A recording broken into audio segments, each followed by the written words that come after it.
Welcome back to another episode of Inner and Outer Worlds podcast. I am Jordan and joined my bro Zach, and Hello. we are going to be talking about a new preprint discussing DMT and the entities found within a DMT experience.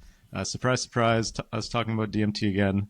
But this is an exciting development on our episode 2 podcast, which talked about Andrew Gallimore's book on alien information theory, which was basically talking about DMT and DMT entities. But this was a preprint paper published by Andrew Gallimore in combination with Donald Hoffman, who we've mentioned on the podcast. And well, essentially this will be one of the more thorough episodes on Don Hoffman's theories of reality. And we will have possibly a full episode in the near future on explicitly those theories. But for now, it'll kind of be in conjunction with this DMT framing. So the paper is called Traces of the Other, Are DMT Entities Real? With the subtitle DMT Phenomenology in the Framework of Conscious Realism. And this was written by Andrew Gallimore, Niffe Hermansson, and Donald Hoffman. So, Zach, you read the paper maybe more recently than I have even. What were your thoughts on it from a maybe non-academic point of view? Like, I guess you probably don't read papers too often. But yeah, how did it feel to go through? It felt good. I have mixed emotions about the trepidatious approach to jump and say that they are real entities, because like on one hand I want them to that's my bias, but on the other hand like they're too hesitant, maybe they're too hesitant to jump out and say that. But I think that's the right approach if you're coming at it from a scientific lens. So I think it's a good thing so that when they conduct their experiments, hopefully one day to prove that these things are real, that more people will take it seriously because they didn't just jump to conclusions. So in that respect, I think they're going about it perfectly in the lens of science, through the lens of science. And it was a great paper. Cool. Yeah. I think you do understand this, but like for a viewer who also would be more inclined like you to be like, oh, I just wish they would say entities are real, let's investigate this. In the scientific community, I mean, first of all, it's just not great science to make a claim like that and just like stand by it so strongly when it has literally zero evidence for it. But on the other hand, I agree. I think science, huge part of good science is to make very clear, explicit claims that are testable, which they do. But because the whole history of modern science is materialism based, and this is essentially going against any materialist ontology, that they rightfully are hesitant to make probabilistic claims of like, this is likely what reality is. They're kind of just like, here's a possibility that would explain this data. We're going to test it, which is, I think, like you said, the right way to go. Mm-hmm. Yeah, and the whole conscious realism, I know we'll get into that, and maybe you'll have a more official definition of it than I, but essentially just saying like everything is consciousness and everything is conscious agents interacting with each other, even inanimate things.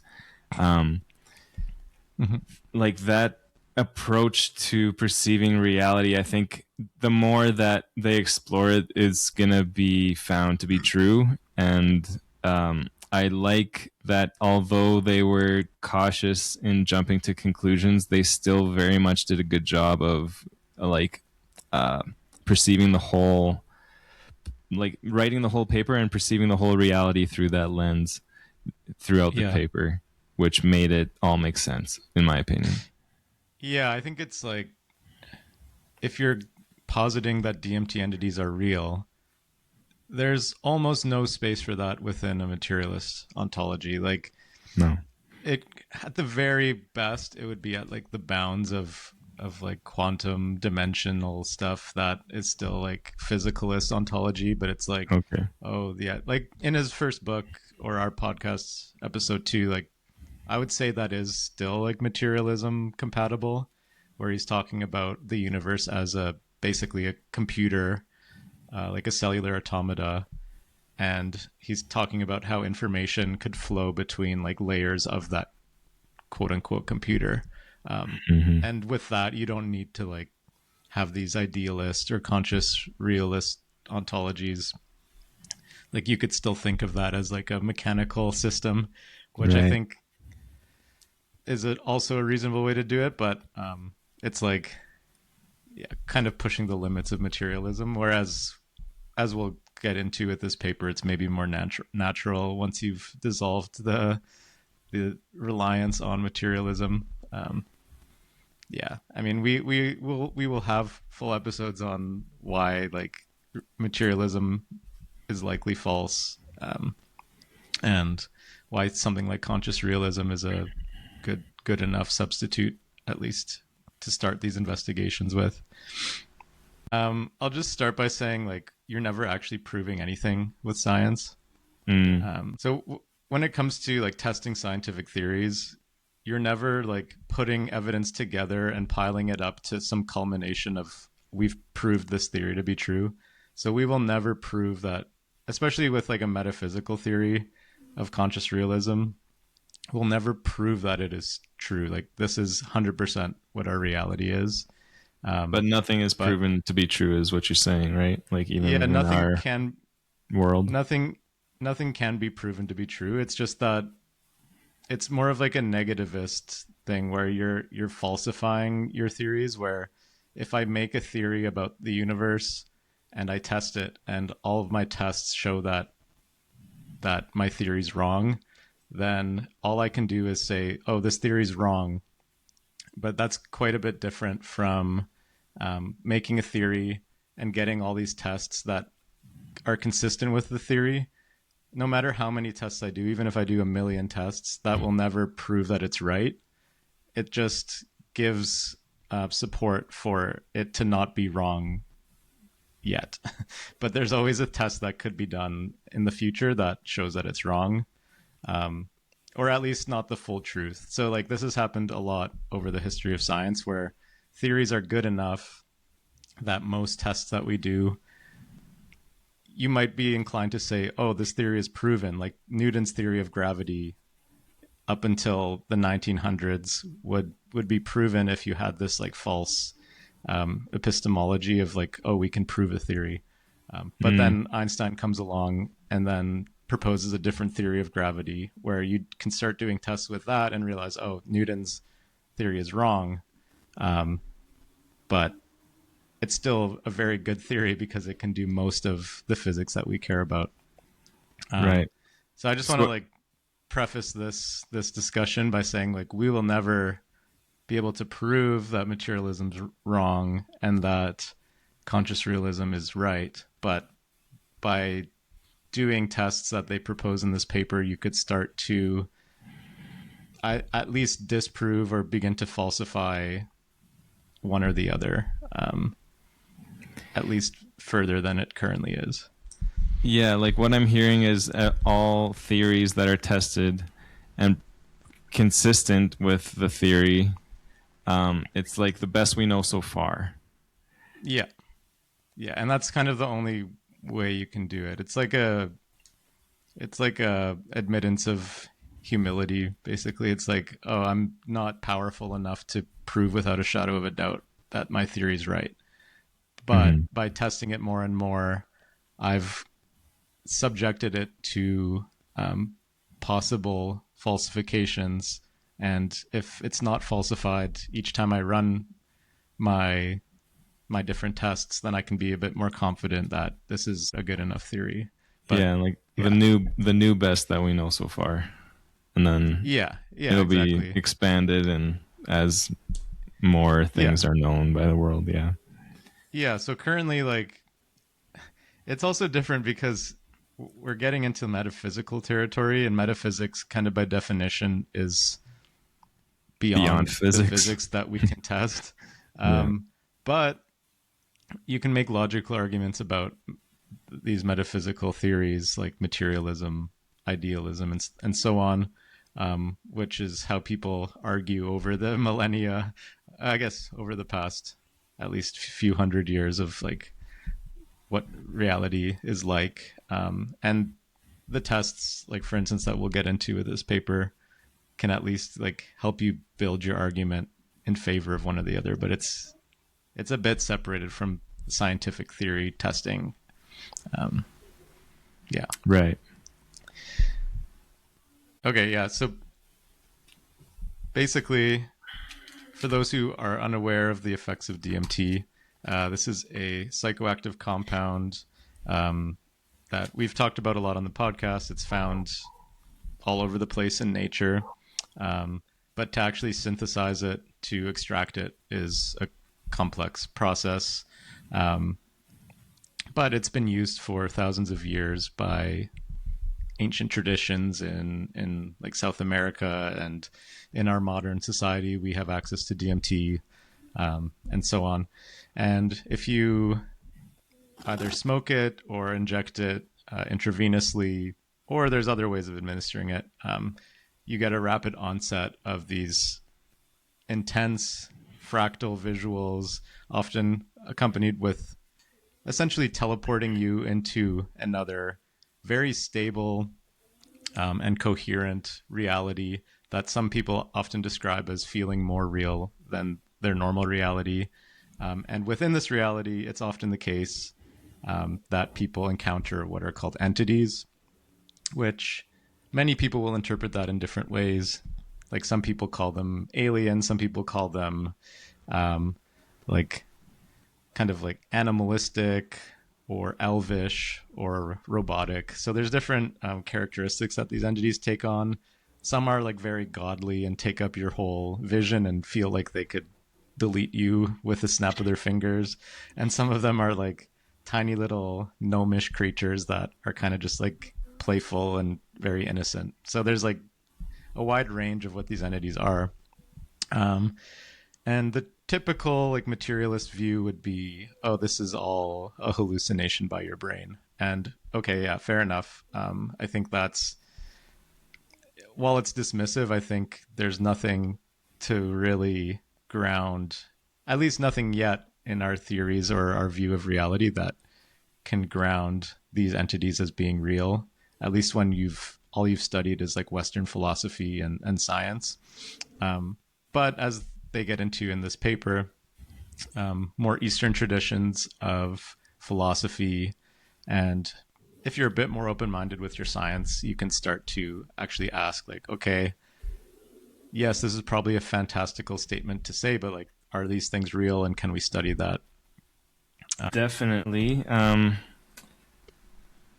I'll, I guess, pose this as a question to you. Like, have you ever in your life had a dream that taught you lessons from the beings in your dream, or that seemed realer than this reality? And how often have you? I'd say rarely, but yes, I have. Where like the dream takes on a almost deja vu like kind of reality to it. And but I'd it say seems like this world, right? Yeah, it seems like this world, or a very familiar world, or a very like salient, relevant world that matters. Like there's a depth to it that it's like, this is important, like pay attention. Mm-hmm. I've actually had that both in my dream state and in like a deja vu state while awake. Like Nice. I remember I was working I've like had deja vu like a summer painting job, and I just like had, they weren't like really concrete visions, but it was like the faint image of a vision crossing my mind. It felt like I was like blending a dream world into my current state. Wow. And it felt like some sort of like overlap of past lives or something, where I was like, this feels like not the familiar painting job I was doing, but something felt very deeply familiar and important. And I was like, yeah, I feel like I need to like grab onto what's happening, but it's like, yeah, it's so abstract that it passed me by. did something important happen in that moment? Not in like my physical reality, but I'd say mentally something felt important that I wasn't sure how to put words to. Mm. Yeah, that's sweet. Like I've also had interesting dreams where like it was either a lucid dream where I was in full control of the dream and flying and stuff and like consciously trying to be in a lucid dream because like you learn the techniques after we watched the movie Inception of like after we looked up lucid dreaming, like looking at your hands and asking yourself if you're dreaming, and if not, then like you carry on with your day, but you get in that habit, and then finally when you're in the lucid dream and you look, check your hands are like glowing or like all wonky shaped, and you're like, oh my god, this is a dream. And then you can start from that moment on. If you don't get too excited, you can lucid dream. But the reason I brought up dreams to begin with is like I don't think anyone has ever told me, and I've never heard of someone's dreams, them saying that they're dreaming in 5 dimensions or 9 dimensions or 12 dimensions, and they start having different perceptual experiences. And no one's ever told me that people in their dreams are teaching them valuable lessons. Maybe you can see like a synchronicity in your dream that like, or like a deja vu type of thing, but it's always this world looking. It's always like somewhat of like, usually I can just tell when I'm dreaming. But it's never like you have more senses. There's other entities teaching you, and it seems like realer than this reality. Yeah. Just wanted to bring that up because, to me, there's something else going on here when people are tripping on DMT. Like, I don't think there's higher intelligence generated from our own intelligence. I think we can access higher intelligence if we are entering a different stream of consciousness or a different stream of a reality coming into our senses or beyond senses beyond that we even have right now. Yeah. So I have a couple of things to add to that. I will say that dreams, at least if not for myself, although, yeah, there's definitely cases where I can like say that dreams have given me like really good ideas or inspiration or my brain has solved certain problems that have been churning in there. But do you like, have an example? I'd say with like certain physics or like my physics research, I've like been thinking I would be thinking about some problem and I'd wake up and it would just be like, oh, that's the solution. Okay. Nice. It would just become obvious the next day after my brain had just churned on it, or like there's probably some like dream related thing going on as well. But like you'll often hear like the genius types describe their relationship with dreams, or like I don't know, Paul McCartney like will have melodies come to him in a dream. Einstein would have like not visions per se, but he would have like solutions or problems come to him like while kind of meditatively walking or in dream states or things like this. Like lots of genius comes from like theta brainwave states, honestly, and calmness. But it seems like it comes from either an external source or from like deep within, but it's not like there was like a logical reasoning towards getting to a conclusion. So I'll just say that on dreams, like dreams are very powerful, but like you said, the imagery and sense of being in a dream feels very familiar, whereas the DMT world feels very, very different from what you experience, but yet it's extremely stable and it's not like random. It's like actually very ordered. It's very dynamic and complex, and it seems to be happening like, yeah, it's basically happening way faster than your imagination, or at least how you feel your limited imagination should be able to generate this imagery. So yeah, that's one of the arguments that Gallimore makes in his most recent book, which is kind of arguing for possible legitimacy of the DMT state as like a real place in terms of like phenomenology. It's that basically it's so unfamiliar yet stable. Like there's no reason why this alternate reality should exist given our evolutionary dynamics, like to Right. adaptively model a world with like other animals and wildlife and like hazards in like a 3D world. Why the heck would that same machinery be able to not just be able to, but to reliably produce this like hyperdimensional reality with with these entities that, if you look at the statistics for like what these entities are, the entities are most often not human. So like you'd expect, because our social cognition interacts with mostly humans, and when you're in a dream you interact with mostly humans, that when you, if this was just a hallucination, you'd go there and see other humans. But that's actually like quite low. It's like 5% of the entities are human. The rest are like these really weird, like Insectoid or reptilian. insectoid, yeah, like little gnomes or like robot type crystal machines. It's like, yeah, it's kind of very strange at the very least. And I'd say materialism, if first of all, materialism provides no framework for describing phenomenology. So that's one thing as well. Yeah. Like there's no way to take a brain scan of someone that's in the DMT state and use our materialist framework to like predict what they're seeing in that instant. No. It's one of three things going on, and all three are phenomenal. So it's either in our brains, and DMT's unlocking this advanced part of our brains that nothing else can unlock, which is very impressive still, or our consciousness or soul or whatever you want to call it is exiting the body and entering another physical world or another physical dimension, which is also insane. Or a third option is your consciousness isn't going anywhere and it's everything is here and now, and it's simply like this current world that we're perceiving through our five senses is being perturbed or disturbed for a moment, and a different stream of consciousness is coming in right here and now and perceiving some totally different world that is occurring all around us right here and now, but at a different level of light range or a different level of decibel frequency.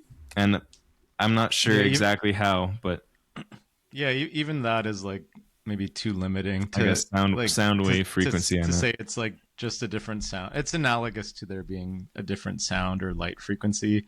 Yeah. But it's even more crazy than that. It's like there's a different plane of like physical reality that's getting entered or tapped into, like that would be beyond these typical like electromagnetic or like acoustic fields.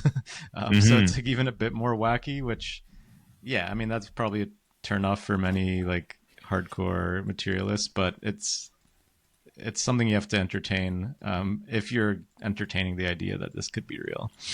Well, in either of those three instances, it's just all crazy and impressive that this I agree. compound can do that.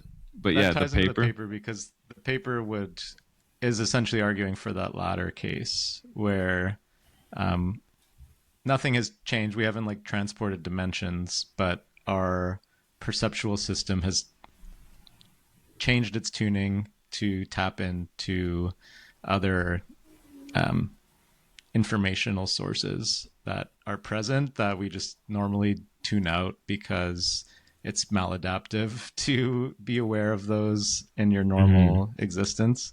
Well, we have things here that could kill us, so that we evolved to perceive these things. But like you said, why would we have hardware and software within us that allow us to suddenly see a whole different reality when our ancestors and all of evolution have led us to have these senses? It doesn't make any sense. Yeah, so I think we'll get into like the meat of the paper now. I think that's probably good enough preamble for it. But I think what we've been talking about is basically what they're getting into in the paper. It's just like, yeah, that's kind of more us riffing on it. But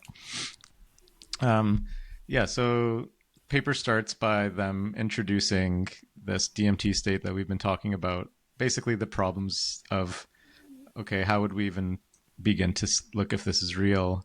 And that gets into what we typically perceive of our reality as in the West, which is it's matter. There's space and time, and matter exists in it.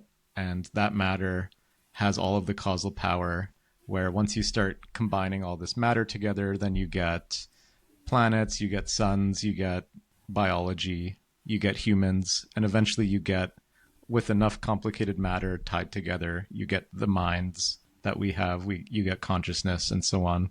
So it's essentially building up from building blocks towards conscious experience. That's not the story that most cultures have told throughout history. Like, at least in the East, it's more like mystical frameworks where there's imbued meaning in every aspect of reality, or there's many gods, or there's one god, or consciousness is kind of primal or fundamental, and reality is just one view. Like, the physical reality is just a view through some sort of conscious entity, which is basically what this conscious realism is advocating for. It's that reality is fundamentally a large system of conscious entities that interact with one another. And when you take the point of view of any one conscious entity, you start to see what looks like physical reality from their point of view. And that physical reality, for instance, with an animal or a human, was developed over eons, over many years of evolution, in order for that conscious agent or system to have made it through the trial and error of natural selection. The analogy is that it's like putting on a type of VR headset so that allows you to interact optimally with other agents and with your reality. The other and analogy, each species has its own different type of headset, basically. yeah, exactly, receive the same so reality. the other analogy that I like even better is that it's like the desktop of your computer, where, let's say, on the one hand, you have access to your computer desktop and you can click and drag folders around. You can double click on files and open your files and look at them. Like, that's a very useful way to engage with your computer. But you could also equally well engage with your computer on the hardware and code level. But that would essentially look like Matrix, like gibberish to us. And there's no actual utility for a human to engage with a computer on that level. It would actually be worse for us, because to edit your Word document would take like a year of fiddling with like hardware and code. So that's kind of like the analogy to the universe, is that this headset that has been generated over millions of years of evolution is essentially giving you streamlined optimizations through this complex, deeper reality that otherwise, if you're trying to model like the truth of reality, you're gonna be outcompeted, evolutionarily speaking. Yeah. It's funny too, because when I was working an office job and they were showing me their coding of how they create their reports and stuff and how they automate everything, the back end is called a universe in coding, or as a database. Have you found that to be the case? They literally refer it to a universe. So I don't know if that was done intentionally or not, but it's like, yo, probably what's going on here too.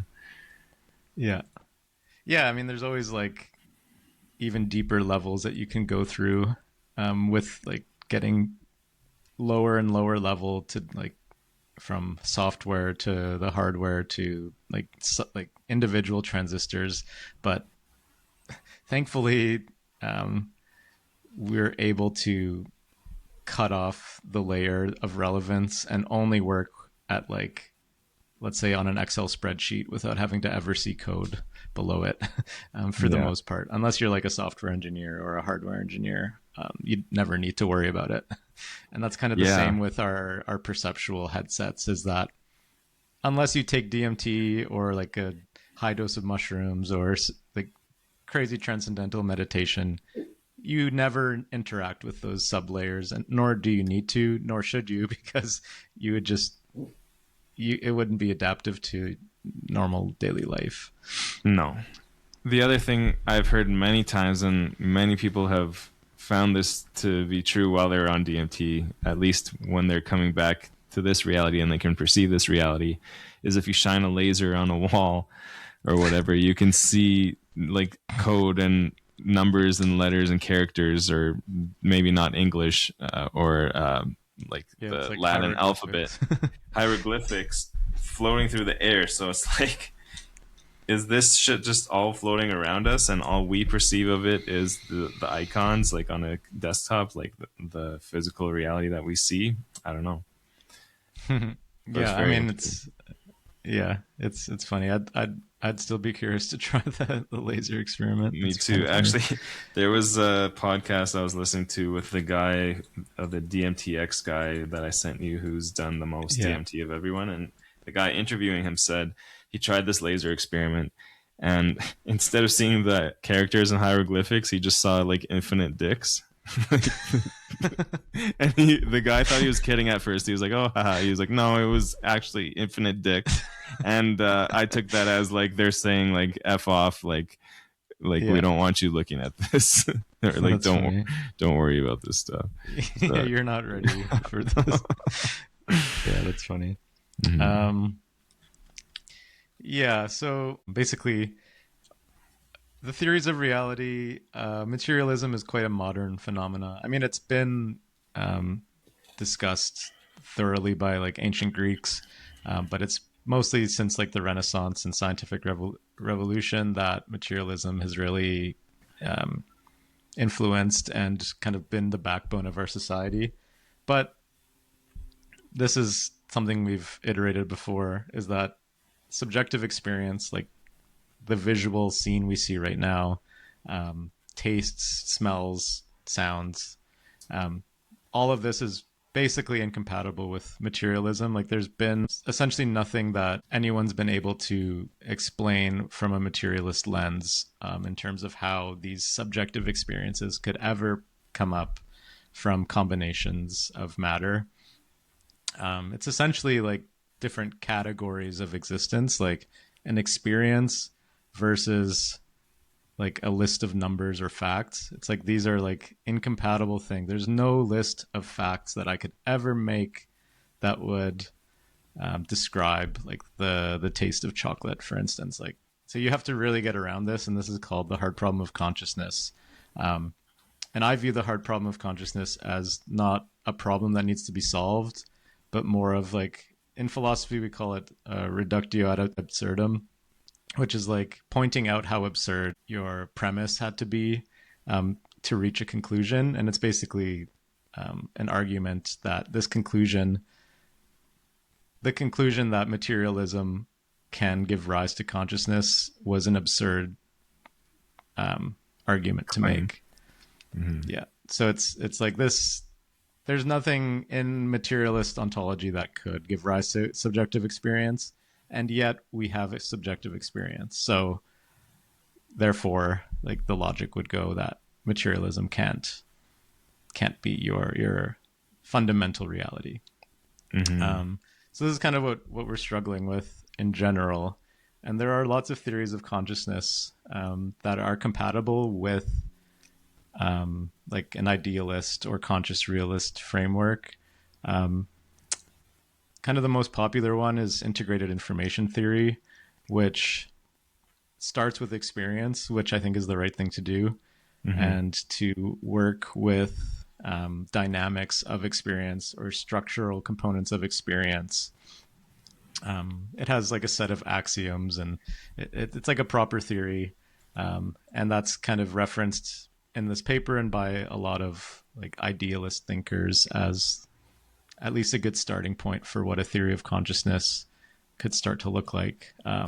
Well, yeah, that's its own episode, but but before we move on past it, I know because it was brought up in the paper. They say in integrated information theory that consciousness arises from structures. So, do they think that there is empty space that is not consciousness, and there are inanimate objects, let's say, or like maybe certain atoms on their own are not really conscious, but as they aggregate together, then are they saying consciousness arises from that, or no, or it just compounds? Like there's a bunch of little conscious pieces, then the more they compound together, the larger that consciousness grows. Is that the premise? I would say integrated information theory is agnostic towards what like the baseline building blocks are. Like I would say what you're describing. Do they still think the building blocks are conscious though? No. Okay. Because their theory has a measure called phi, which is a measure of integrated information. And whatever the building blocks are, and they start to interact with one another, only under certain interactions and like tangledness of like the web of causal components do you get consciousness. And that's like a non-zero phi. Once this number phi that you can in theory calculate, but it's actually really hard to calculate it for like any like sophisticated system. If that number is greater than 0, then you could say that system is conscious under their theory. Interesting. But most systems would not be conscious because they don't have like integrated information theory is like a measure of whether the system is like more than the sum of its parts, whether there's like surprising information within that you couldn't explain from the parts themselves, or interactions between like smaller components of that. Can you expand on this phi or this formula to get to that determination if something's conscious, or is that going to take too long? Yeah, I just don't know if I'd be able to spitball like the objective calculation of phi. Like I think I've only understood it on like a conceptual vague level. So, but we could do it. I think we should do a full episode on IIT and a full episode on conscious realism. Well, because I think IIT is just as plausible as conscious realism, honestly. Yeah, I think not most, but like it's kind of the dominant theory of consciousness that people are like considering, because I think it's quite nice that it doesn't assume materialist ontology, that it's kind of agnostic towards what it is that's interacting and constructing the systems, but they do have mappings towards like physical reality that allows you to explain why we see the structure that we do.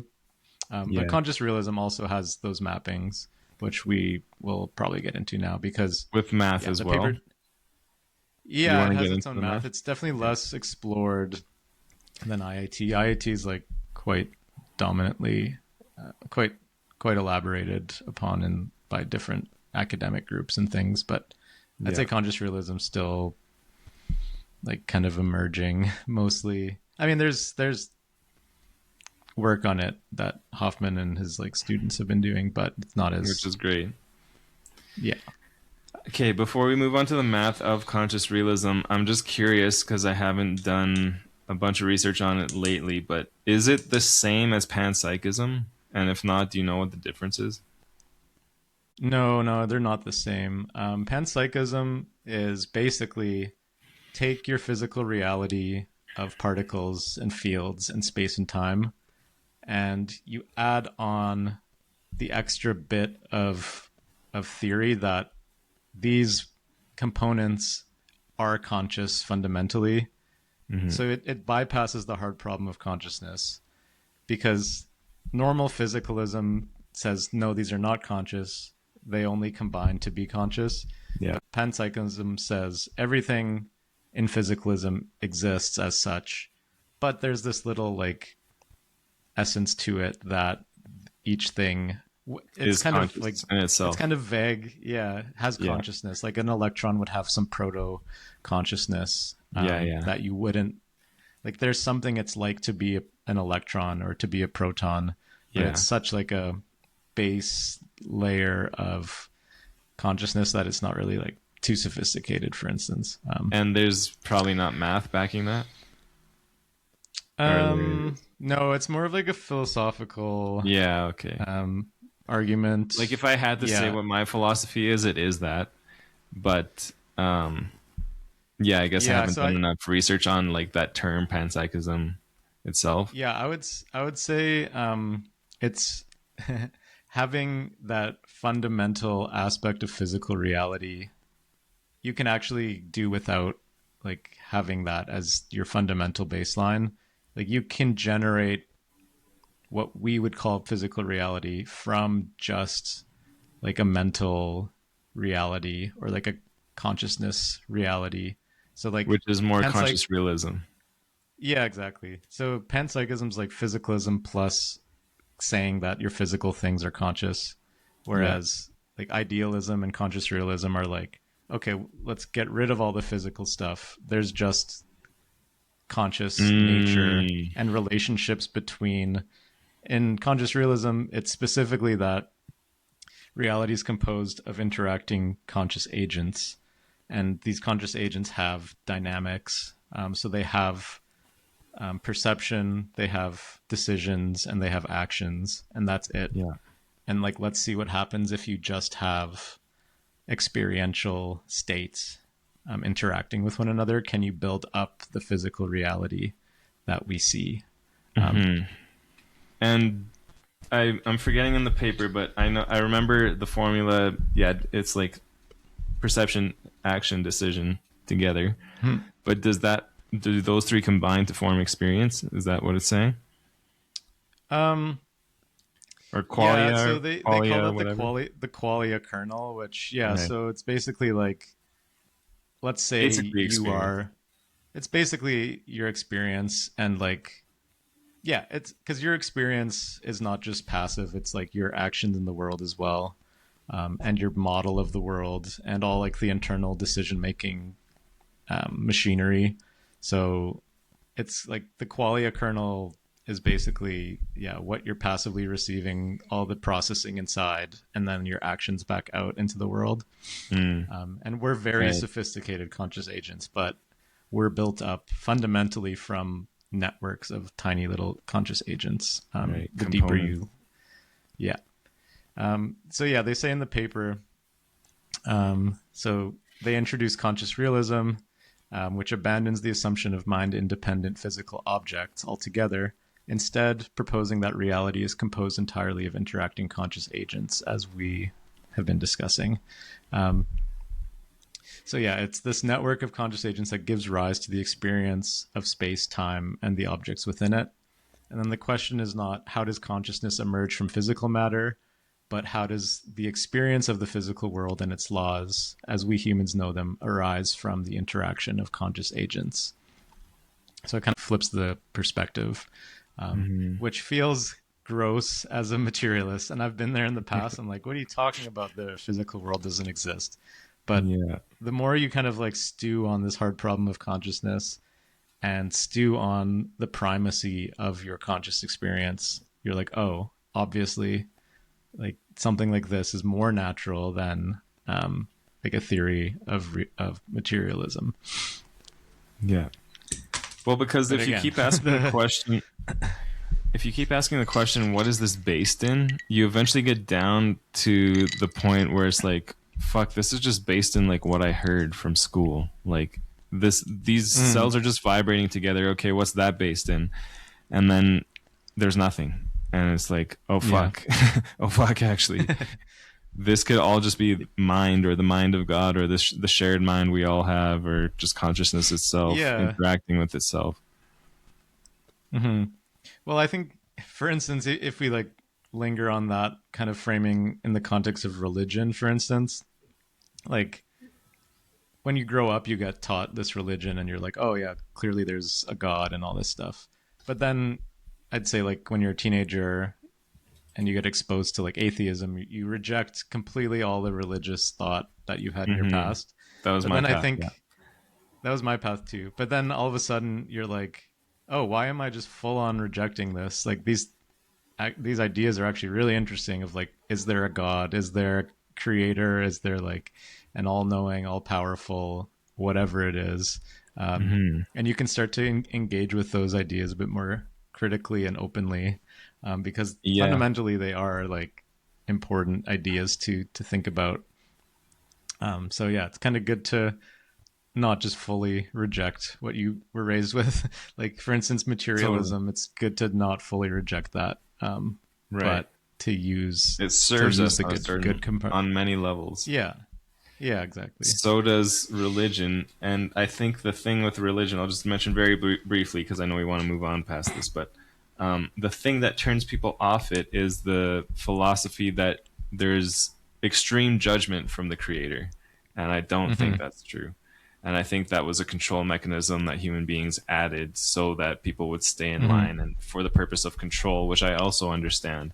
But that has turned people off of it, and I think to come back to it, you realize that I think the humans just added this judgment component, but the rest of it is based in very sound, very Mm-hmm. peaceful and like heartwarming concepts that we all should strive to embody because on some deep level we are loving and caring for one Yeah, another, and I think it yeah, goes beyond just survival. yeah, and even like beyond the love and happy, it's like religious ideology or like religious philosophy is really interesting. Like just from like a intellectual point of view, like if Yeah. you don't look at it for all the baggage and like control and Yeah. authority, but look at Hmm. it as like a philosophical question, it starts to be Hmm. really interesting.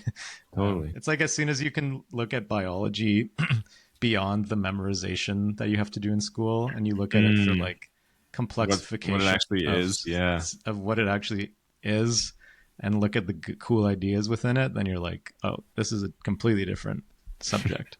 Yeah. Yeah, Um, that's where the pressures of school, the school system and test giving and all that stuff can get in the way of what the cool concepts actually yeah, are. yeah, totally. Yeah. Okay, Anyways. so let's just wrap up like this intro to conscious realism. So we've talked about like reality as like a headset or like an interface that we operate on the desktop, we operate in like Excel spreadsheets, but we don't see the underlying code, because it's useful for us.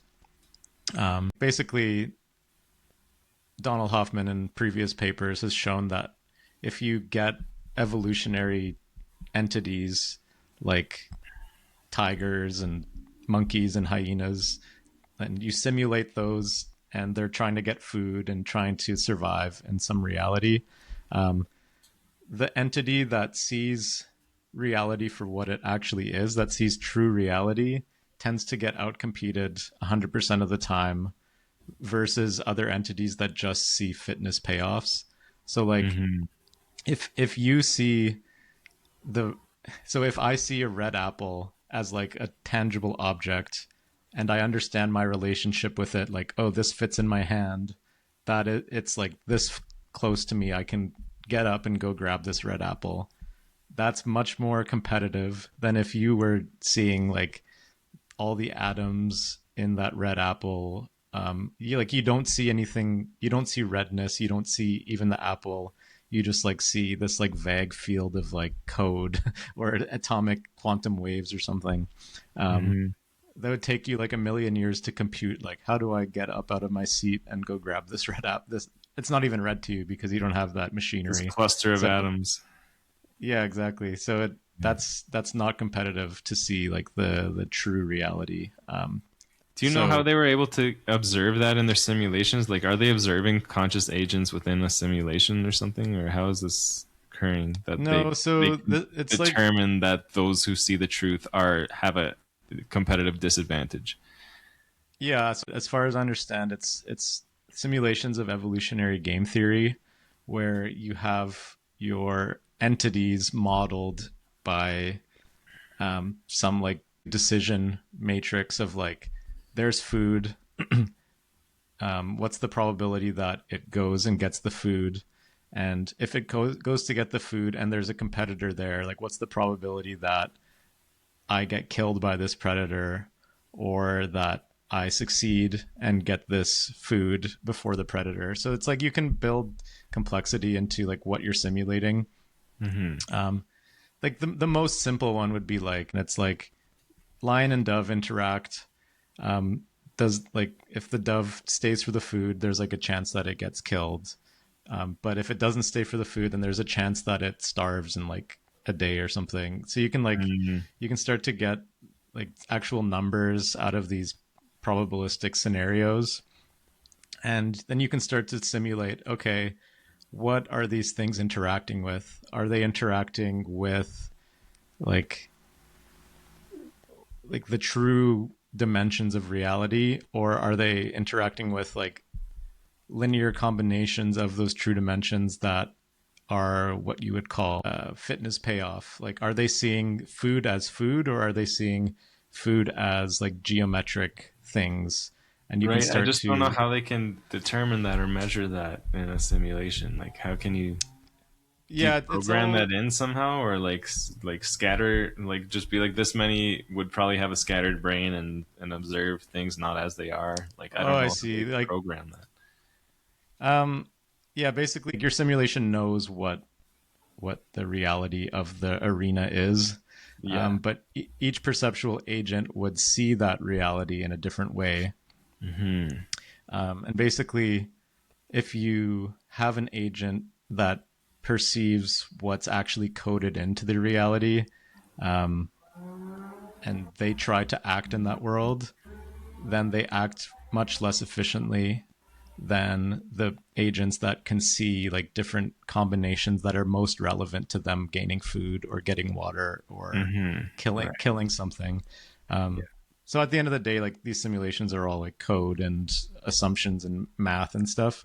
But what it's representing is like an evolutionary game, because that's all you can do with the simulation is to simulate like simple features of the real world. Mm-hmm.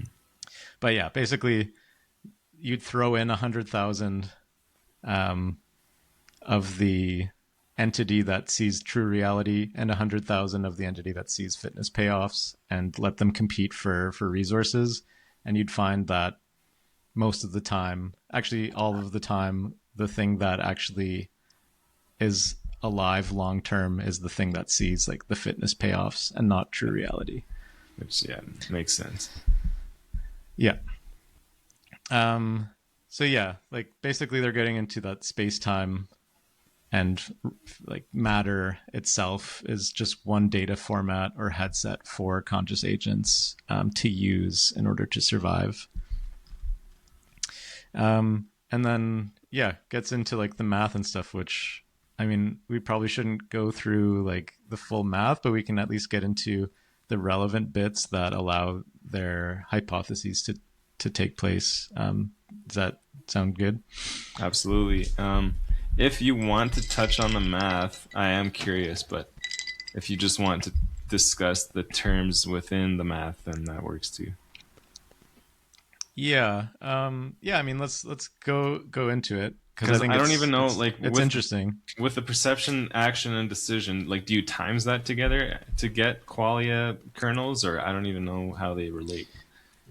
Yeah, but these are probably big matrices, Okay. which is like big lists of numbers that multiply in particular ways.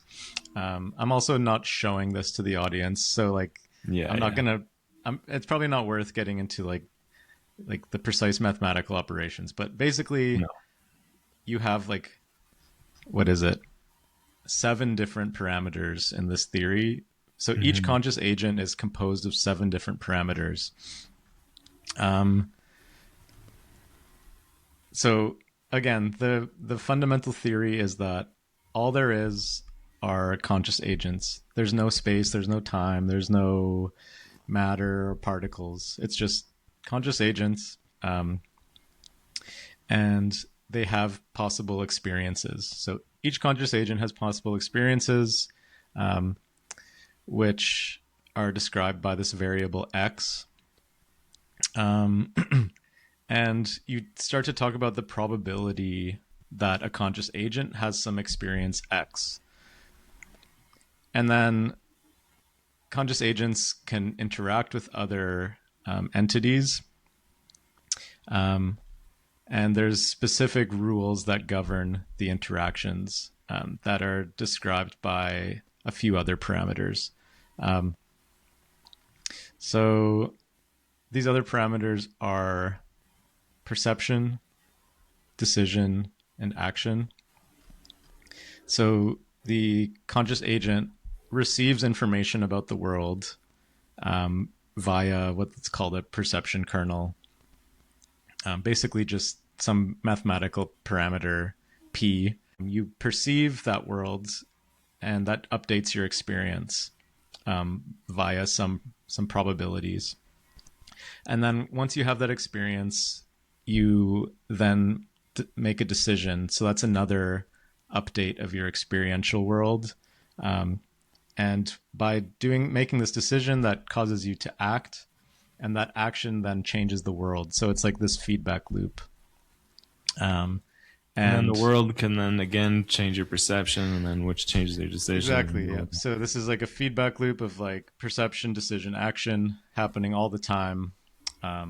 Again, time isn't defined because time emerges from this process, but you can think of it as like a sequential ordering of like perception, decision, action, and what we would normally consider time isn't really like the relevant bit here. It's just that you get this sequential manner of these components interacting. So I'm looking, sorry, just a sec. I'm looking and it says sequencing of qualia. So would that just be the sequencing of perception and action decision, or? Yeah. For anyone interested, this is all like Markov dynamics. So Markov. So can you explain for layman's what Markov kernels are? So beyond this, I think is maybe too much to get into, but basically you have your qualia state, you have what you're experiencing, and then you have some decision you're going to make, and then you have some action. And to link each of those, you link it by a Markov kernel, which is like the transition probability of like, given my current experiential state, I could make, let's say I have 100,000 different decisions I could make given that current state.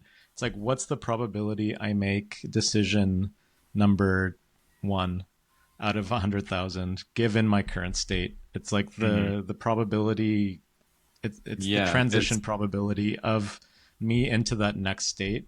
And like the Markov assumption is that like that probability doesn't depend on history of transitions. It's like it only looks at the current state and like looks at transitioning out of that into the next thing in the present moment. Okay. Yeah.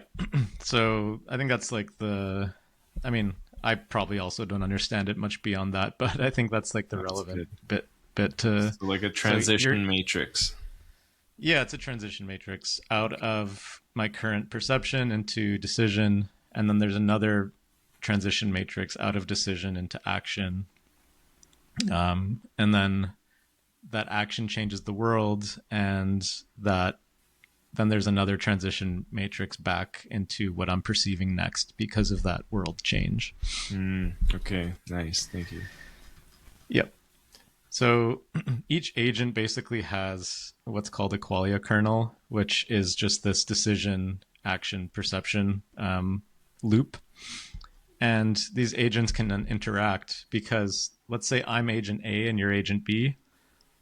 I perceive the current state of the world. You perceive the current state of the world.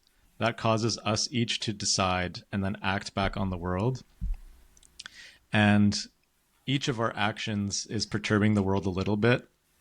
and causing our next perceptions to change. So now instead of one little loop for me and one separate loop for you, we have two loops that are kind of touching at the point where the world is. So depending on how I've changed the world and how you've changed the world, where our next perceptions are going to change in turn. Yeah. And when you perceive, like I'm looking at you through a computer right now. So because you exist and because you're physical, I mean, it looks like a physical body to me, but whatever this like agent structure is that's generating you and images of you is changing my world currently, causing me to see you, causing me to talk to you, and then you're hearing my voice in turn. But all of the intermediary, like microphone, camera, internet connection, all of that is like the world state that we're affecting, that our actions are affecting. That our actions are affecting. But again, we're not assuming that this world is like the traditional materialist world. It's like a complex, it itself is a complex network of agents that have these other, that have their own subloops of perception, decision, action, and so on, that perturbs this information that's coming out of my mouth and getting into your ears and causing you to act. So it's like really like nested webs of agents. Constantly morphing, Markov kernel, like an infinite matrix. Yeah. It's like a fractal zoom of like when you look up fractal zoom and you just keep zooming. It's like it's like conscious agents all the way down and all the way back up into your experience. That's the most accurate all the way down statement I've heard. Yeah, exactly. It's like, is there a bottom layer? I guess we'll never know. But that's kind of like the theory of, and then the idea is that given this theory of conscious realism, you can use the math of these like simple conscious agents and start to build the reality that we see, like the physics that we see. And that's what some people are doing with their mathematical models of the world. Are you ready to get into how DMT changes this, or is there any questions or lingering things? Okay. Well, I think it's pretty straightforward. Like I'm just looking at the kind of little formulas here. It's like the perception of the world by person A affects the experience of person A, and then that experience leads to different actions, which then if person B perceives those actions of person A, those actions of person A can also influence person B. So it's like that's how everything's interacting at all times. So I think that's a good foundation, and we can now introduce how DMT starts to affect that formula. Yeah, for sure. So this is kind of where, so we're still kind of talking about agent A is me, agent B is Zach, and we're interacting with each other. In order to interact at all, we have to be able to perceive at least some of the same subset of the world that exists.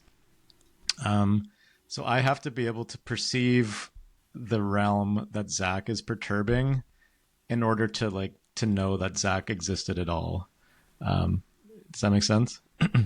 So if you were making, let's say somehow you jumped realities to the 10th dimension and you were making changes over there, but I can't perceive the 10th dimension, but you can, then there's nothing in my qualia kernel that could ever know that you existed or that you did anything over there. So for me to even be interacting with you right now, necessarily we have to be able to update and perceive the dynamics of the world that each other are influencing. So what we've been calling this world is in theory a very complex space of possibilities and things that could be perceived, but because we've adapted via evolution to survive under narrow constraints of like food and resource allocation and competition and all this stuff, we have a very specific perception kernel that basically just gives us the reality that we're used to on a day-to-day basis. and cuts out 99.999% of like the information of this big world structure. Is that proven? And that is 99.9? Okay.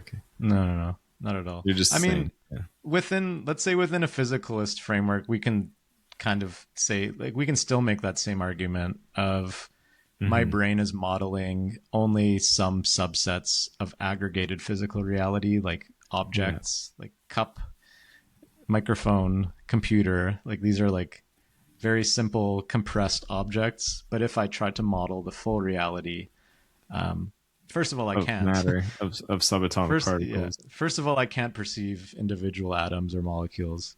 Yeah. But second of all, if I did, my brain states would not be able to hold all that information.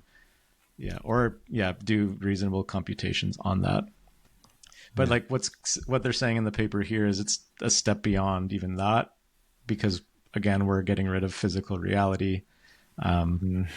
This abstract world of conscious agents is something even beyond what you could comprehend as physical reality. It's like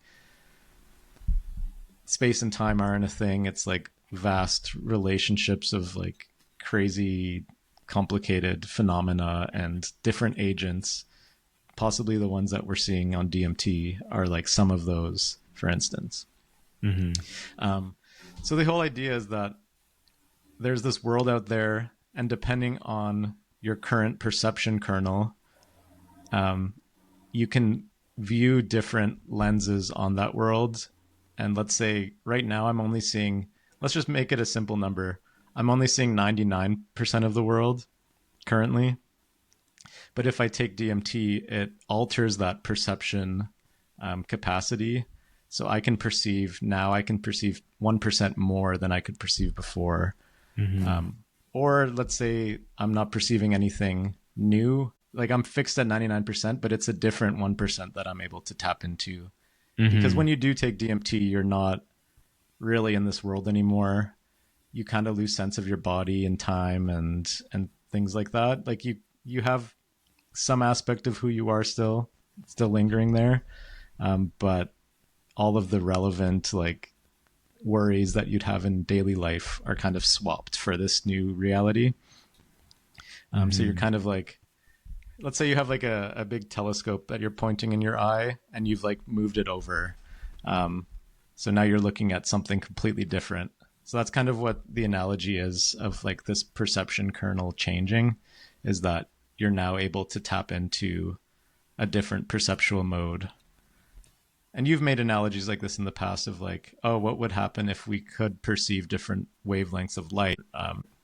So that's kind of where you can begin to do mathematical operations on like a DMT state, is that it's altering what I'm able to perceive. And it would also alter your decision making and actions. I would say, as far as I understand, we don't have much causal power in the DMT realm. No. Like I haven't really heard of people that can confidently manipulate things in that realm and like change. No, but what's interesting is the people who go there and the entities that they encounter often will drop everything that they're doing and start performing tests and studies on them. So it's like, that's the other fascinating thing, because that to me gives credence or like evidence that these are conscious agent entities that have their own free will and stuff, because they're often surprised, unless it's a repeat DMT user, they're surprised that this person is there and they're kind of excited and they want to, like an alien, study them. It's as if like an alien just showed up on our doorstep and we had the capabilities of like a scientist. We'd be like, yo, get in here. let me see what you are. Let me probe that anus, bro. Especially like if they have less empathy than us, and like they're like well, it's like if an ant like crawled on your desk and you're like actually curious about it. You could like turn your pull out the microscope. You empty your glass of water and trap it, and like that's what exactly. So like that's what the top or the first, I should say, DMTX guy. DMTX is intravenous DMT being injected into people for a prolonged experience. This study, patient zero, the first guy who ever did it, has done it many times. He's a professor, and they said, or he was saying, often they'll build a playpen around him. He calls it a playpen rather than like a jail, but it's like this trippy playpen that they'll build around him so he can't move anywhere else, and they'll start doing like studies and tests on him to observe him. So it's I think that's a common experience. Yeah. So I think we can go back to the entities and what they do to people, or what you've heard they do to people, but carry on with what you're saying. Let me just make one more analogy of like normal interactions in like our normal world experience. Like, again, I'm Agent A, you're Agent B. Right now we're interacting. Like, I can see you, I can see the actions you're making, and that's changing my behavior.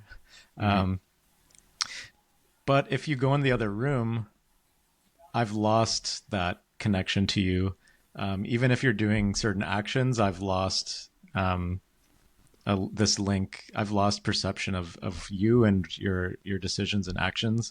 So like you've already decoupled this just by moving like 2 meters, you know? Yeah. So like even for anything to interact, and for me to say, oh, I'm interacting with an agent, is like quite constrained already as it is. So it's like there's very specific conditions for me to even begin to have this like interaction with another entity, and that entity is you right now. We could also introduce Agent C. Zach's showing his dog Boo right now, for those on audio. Yeah, exactly.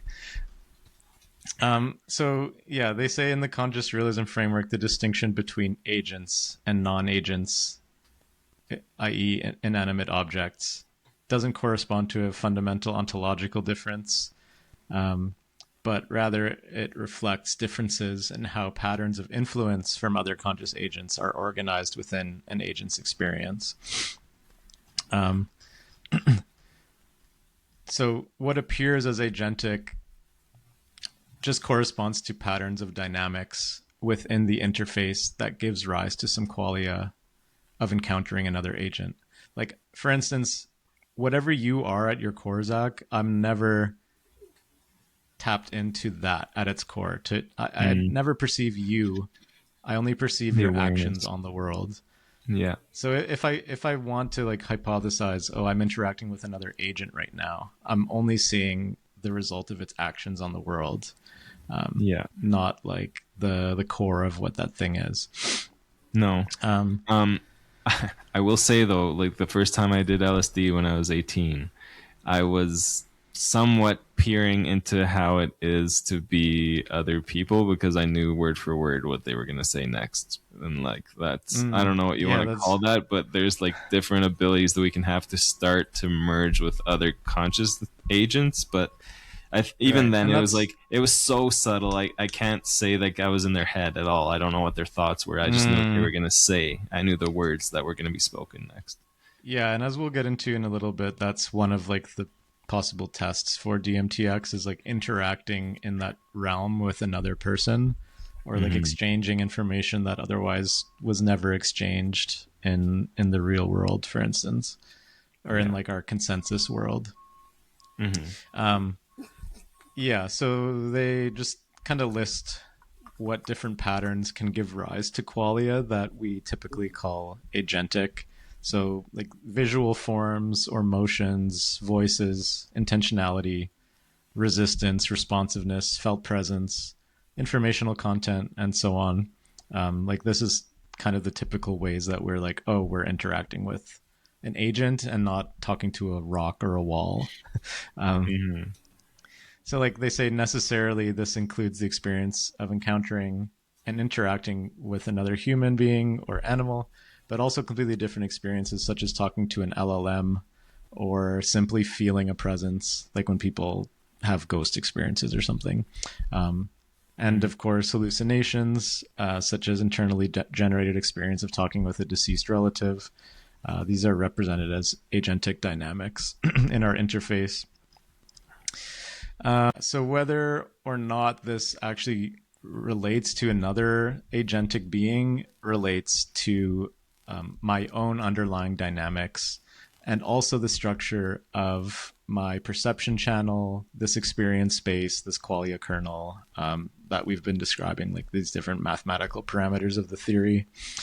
And one agent may give rise to agentic dynamics in another observer's experience. But I could look like non-agentic or even entirely incoherent to another observer. For instance, to like an ant, an ant maybe probably does model me to some degree within its cognitive capabilities, but it also probably like doesn't really, because like ants will kind of just get stepped on and they don't really like know what my foot is at the end of the day. They're kind of just like doing their own thing. So can ants see, or do they just feel with their antennas? They can see, yeah. But like whether they're modeling me as an agent that's relevant to them is unlikely. So I kind of probably look non-agentic or incoherent or like basically a rock or something. Like they don't really care what I look like. Whereas maybe other predators, they are able to model. So like you said, when we pop into the DMT realm, it's like, oh, they're surprised and they're excited. It's like, oh, clearly they couldn't perceive us, at least in any agentic form before that. Like maybe we existed as like a tiny little speck of reality to them, but probably we just didn't exist at all and it was more like popping into there or something. Yeah, which also it confuses me, because if we are going, like, I don't know what's actually happening and no one knows, but if we are, let's say, astral projecting, let's say that's what it is, to another location, why do we end up around other entities, and why don't we just end up in like the middle of space alone? Like, that is what trips me out. Why is it so often around other entities? That's a huge question of mine. Yeah. It's an interesting one. I could like make guesses, but obviously make guesses if they're coming to you. Well, my guess would be a guess of meaning. Like this realm is a meaningful realm that maybe at some point in our evolutionary past we existed in or had some cognitive capabilities to interact with. Right. Or I like that. Like it could not even be evolutionary past, but like pre-evolutionary past. Yeah. Pre Big Bang type thing. Like, you know, it's if you're getting really wacky with your ontology, which it's kind of fun to do, but again, it's just a guess at the end of the day. So I think we've talked a lot about like this conscious realism and how DMT. Okay, maybe we haven't explicitly said what the DMT is doing. So you have this loop of world. I'm perceiving the world, and that's changing my my experiential state. And then I decide what I'm going to do, and then that changes my actions, which then change the world and update that. And that's my feedback loop. And we said that the world is this vast thing that we can't model, even in theory. So we've adapted over millions of years to perceive only a subset of that world. But what DMT is doing, at least under this theory, is it's updating how you're perceiving the world. And let's say things that either were completely imperceivable or that looked non-agentic in the past now can take on agency, and we can perceive the patterns. So those things exist in this world, and now we're coupled to them somehow. We're not coupled to their core being, but we're coupled to the patterns that they leave on our headset. The same way that we're coupled to another human being. Yeah, exactly. So we would be like, oh, this thing is an agent that's interacting with me, compared with when you're in that state, you see these like hyperfractally rooms that you wouldn't say this room is an agent, but it's kind of like the arena that that's analogous to the room we're sitting in right now. So DMT somehow is changing this perception kernel. It would also change how your decisions and actions take place. I mean, for the most part, your actions, at least in a physical sense, go to zero because you're just like laying there paralyzed. But you could think of actions as mental actions, because people will report that when they're in the state and they have a certain thought, it like teleports them to a new place. So you could think of that as an action. But it's very uncontrolled, at least unless maybe someone is like skilled at using their actions in that world. But I imagine that that's not the case. Yeah, we can elaborate on this like mechanism of DMT, because right now I've just said vaguely that it changes your perception kernel. Right. But they get into a bit more detail here, so I think that's worth lingering on. So they say, section 4 of the paper called Traces of the Other, there are many examples of systems in which a sufficiently robust perturbation, such as an increase in an energy parameter, causes an effective expansion of the accessible state space, as new states or degrees of freedom become dynamically accessible. So this is talking about the physical world that we see in like science labs. So liquid to gas phase transitions, activation of rotational or vibrational modes in molecules, activation of higher energy degrees of freedom in particle physics, flattening of the energy landscape with increasing temperature in recurrent neural networks, and so on. Another physical system they don't mention here is even more drastic of like a state transition, and that's superconductivity, where with a normal material that's conducting electricity, it has some resistance to the flow of electrons or current in the material. And resistance means you basically need to keep pumping in energy to get the particles to flow. But if you cool down the material enough, as soon as it hits like a very specific cold enough temperature, it all of a sudden becomes superconducting and can just carry current indefinitely. And that's a really useful state of matter, but essentially like it's a completely exotic and brand new state that this material is taking on that you would never expect it to be able to take on at hotter temperatures. So superconductivity is like a very classic, like from like normal behavior to basically magic.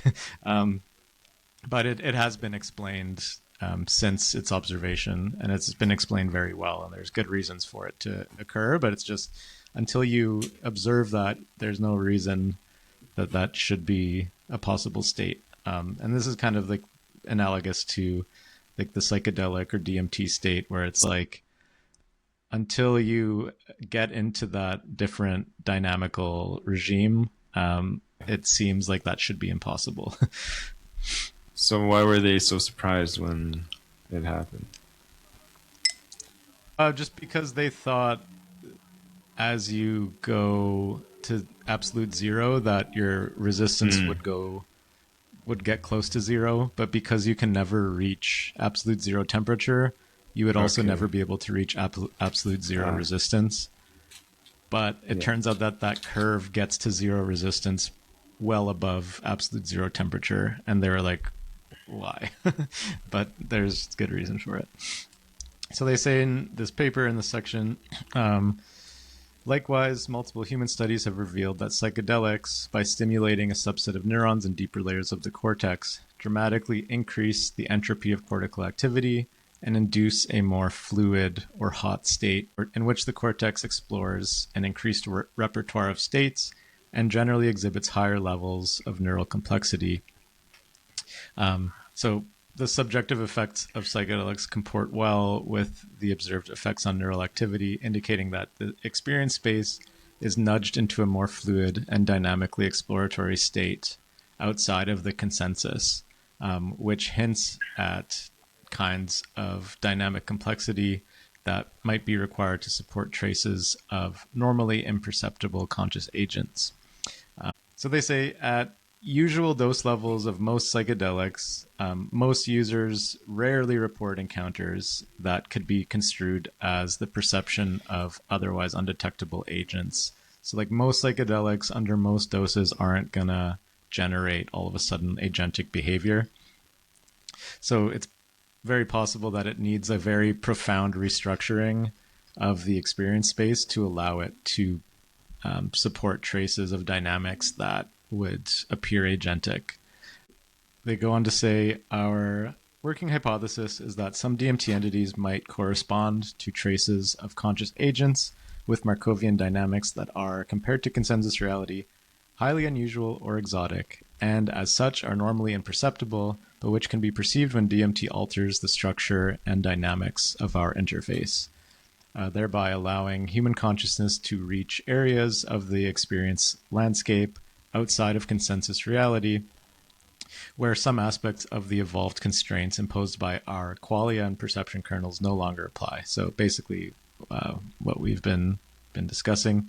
And then they hypothesize that in these states, the qualia kernel may become capable of representing traces of normally imperceptible conscious agent dynamics as stable, coherent, meaningful, and agentic. So getting into like specifics of what we would see under such a change in our qualia / perception kernel. So they say that certain patterns in DMT reports align with what one might predict when a human-level conscious agent observes and interacts with other conscious agents that live in and manipulate an entirely different experiential manifold than we do. So the first is higher dimensional phenomenology. So many users express their experience as being more than 3D or hyperdimensional. So oftentimes you could perceive like an impossible object. So if you look up on Wikipedia or Google impossible objects, mathematicians have been describing these for many years. So basically this hyperdimensional experience could be like of impossible objects that you're either perceiving and as their projection into 3 dimensions, or you're getting glimpses at the higher dimensional structure of them. But as humans evolved into a 3D interactive world, it's like very hard for us to grasp the full higher dimensional scope of this. But people often report that these entities are able to manipulate these objects very intelligently.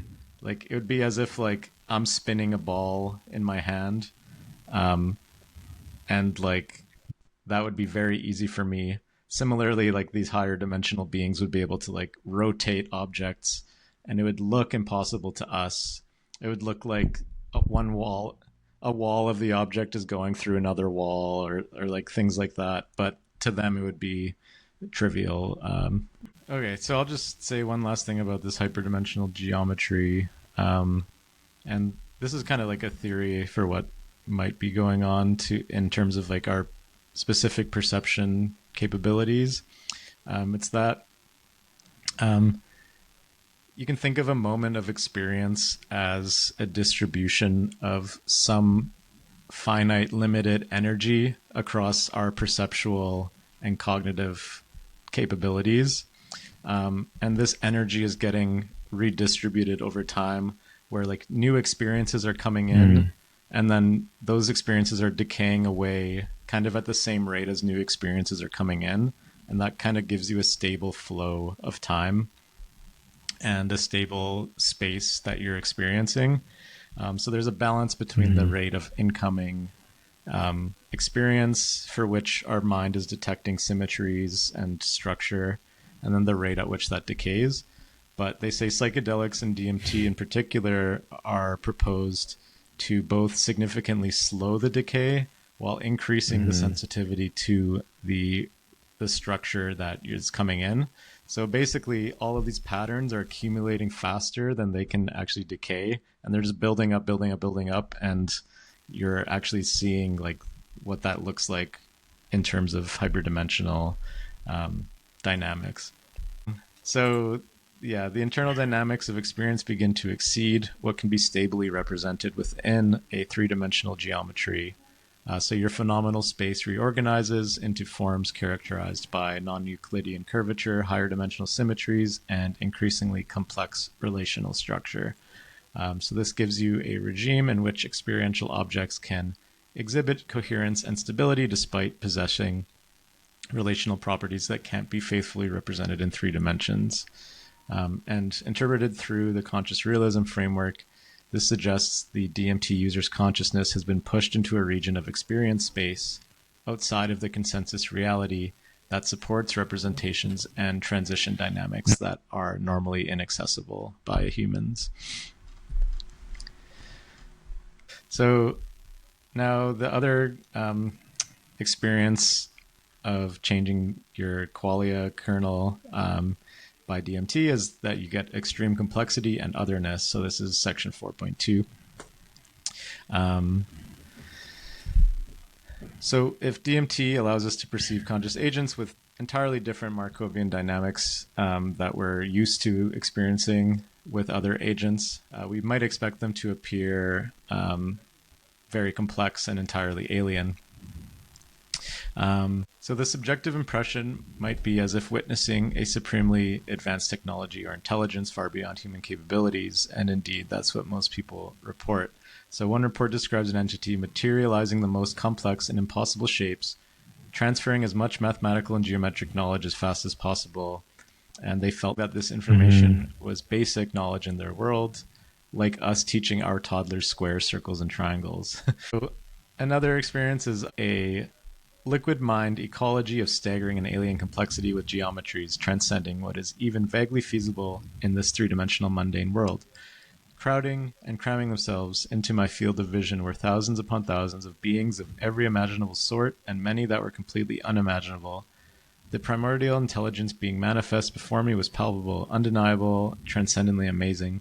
It was like being entertained by the 76,000-piece orchestra of an alien civilization, in whose classical music each note is not merely a musical tone, but an entire world, each just as intricate and nuanced as our own. Isn't that nuts to even fathom? Yeah. That's such a beautiful explanation. I can't imagine experiencing that. Yeah, for sure.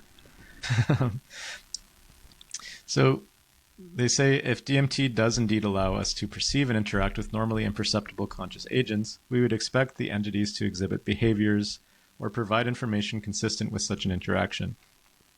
DMT users regularly describe entities that seem entirely autonomous, in that their behavior is impossible to predict or anticipate, endlessly surprising, and entirely outside of the user's control. Many users report being taught by the entities, which often takes the form of bewilderingly complex visual performances, such as manifesting complex high-dimensional objects, or downloads of vast amounts of highly complex information. And there are also anecdotal accounts of multiple individuals encountering the same entity in separate DMT sessions. So if these encounters are actual traces of the same conscious agents, then there should be some correlated aspects of their form and behavior. But currently these are just anecdotes and kind of serve as an experimental paradigm that we'll get into in a few minutes here. Can I pause for a sec? Mm-hmm. So I've heard when people experience the same DMT entities in different sessions, it's like the lessons that they were learning in the previous session are paused and then they resume the next time they come into that realm. So it's like it's like these beings have an agenda of, like, some of them have an agenda of education, and they're like excited to share. I've heard that as well, yeah. The other thing too is I've heard with too much use, certain beings can be annoyed, and you can be even locked out of DMT experience where DMT no longer affects you, and you just see like this orange visual field, and it's just all orange, and you can't interact with anything. And the one that I've heard the longest being locked out of the DMT realm, the longest one I've ever heard is he was locked out for 20 years, which is nuts. Yeah.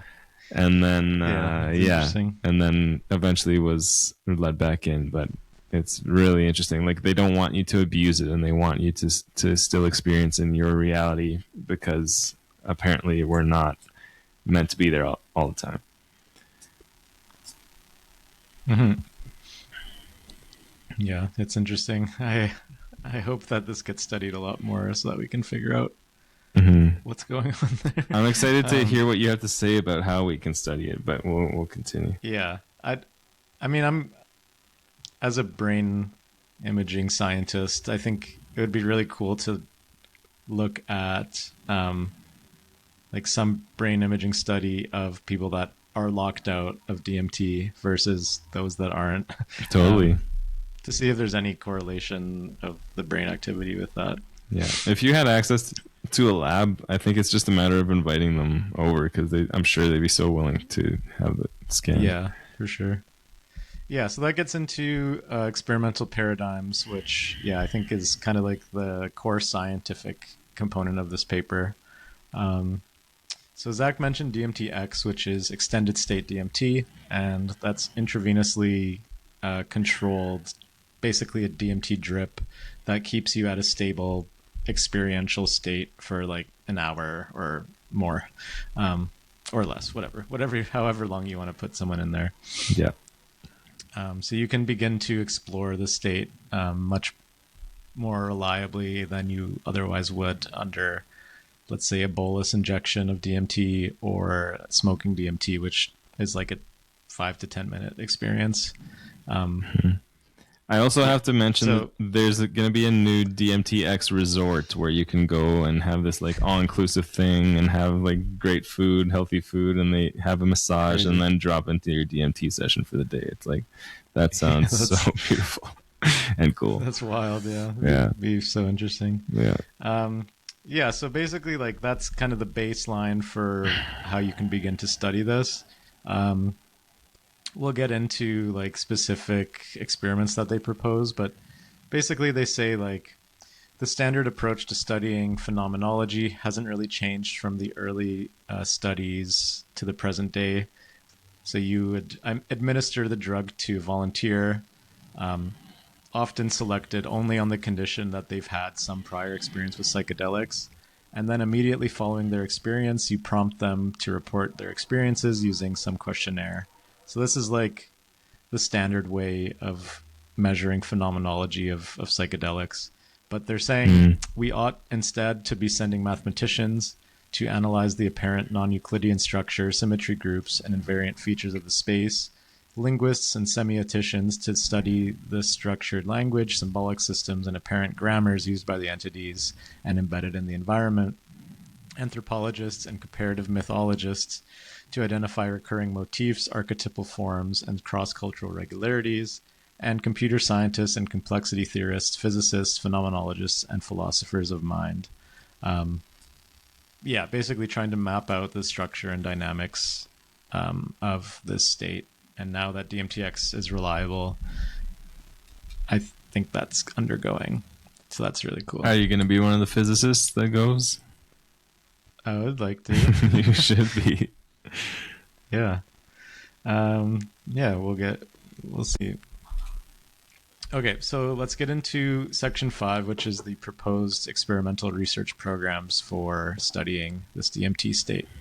And to introduce this, I think it's worth looking at the study of lucid dreams, but just to kind of show like how some experiential mode can actually be validated. So, even like, I don't know exactly when this research happened, maybe like the 60s or 70s into lucid dreaming.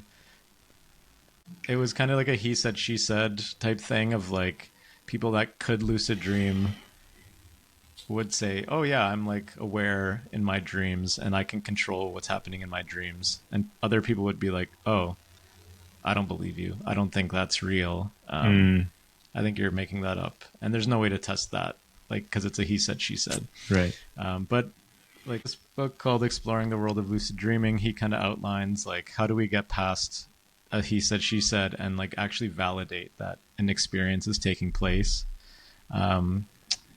So they would have people in the lab hooked up to like EEG or like other modalities that could reliably say like this person is in a deep sleep now.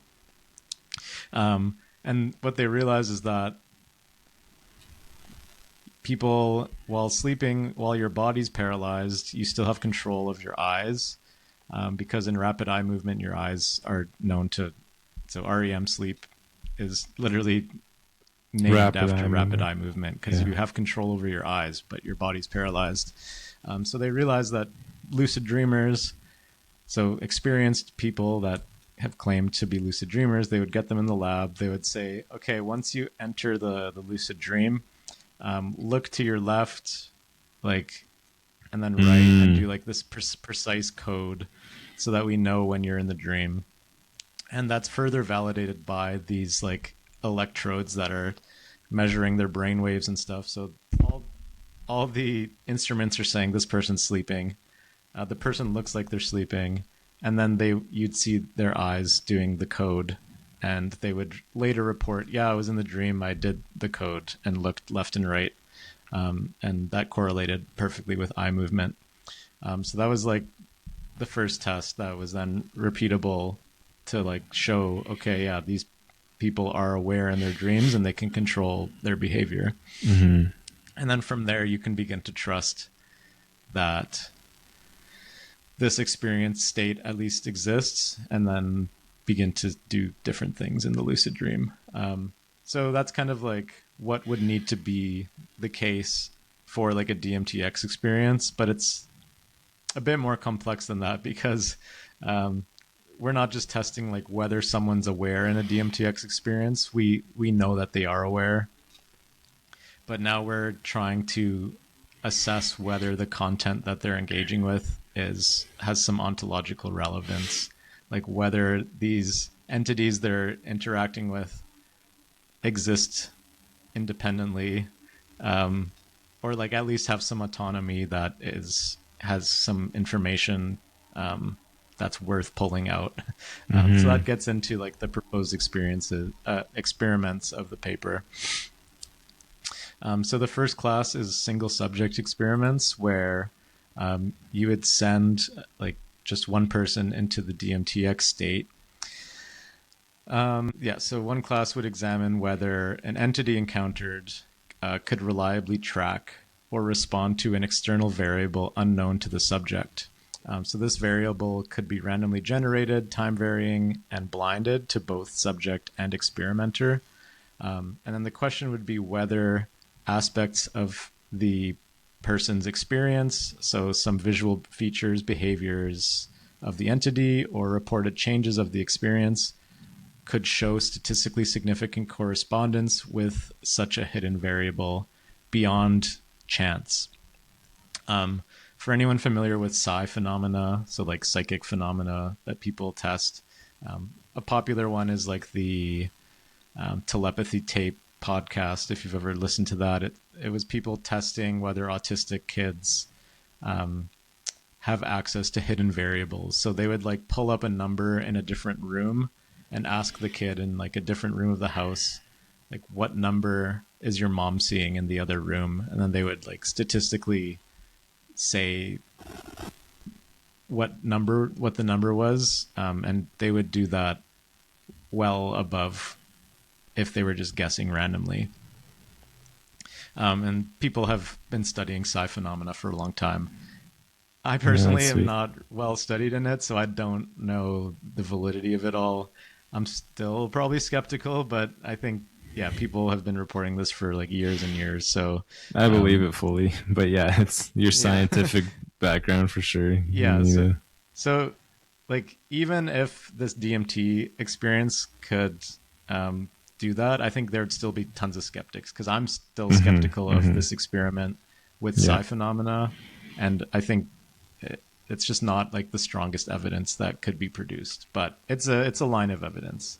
Well, and that's assuming that the DMT entities have those abilities, or that like they could see. Yeah, exactly.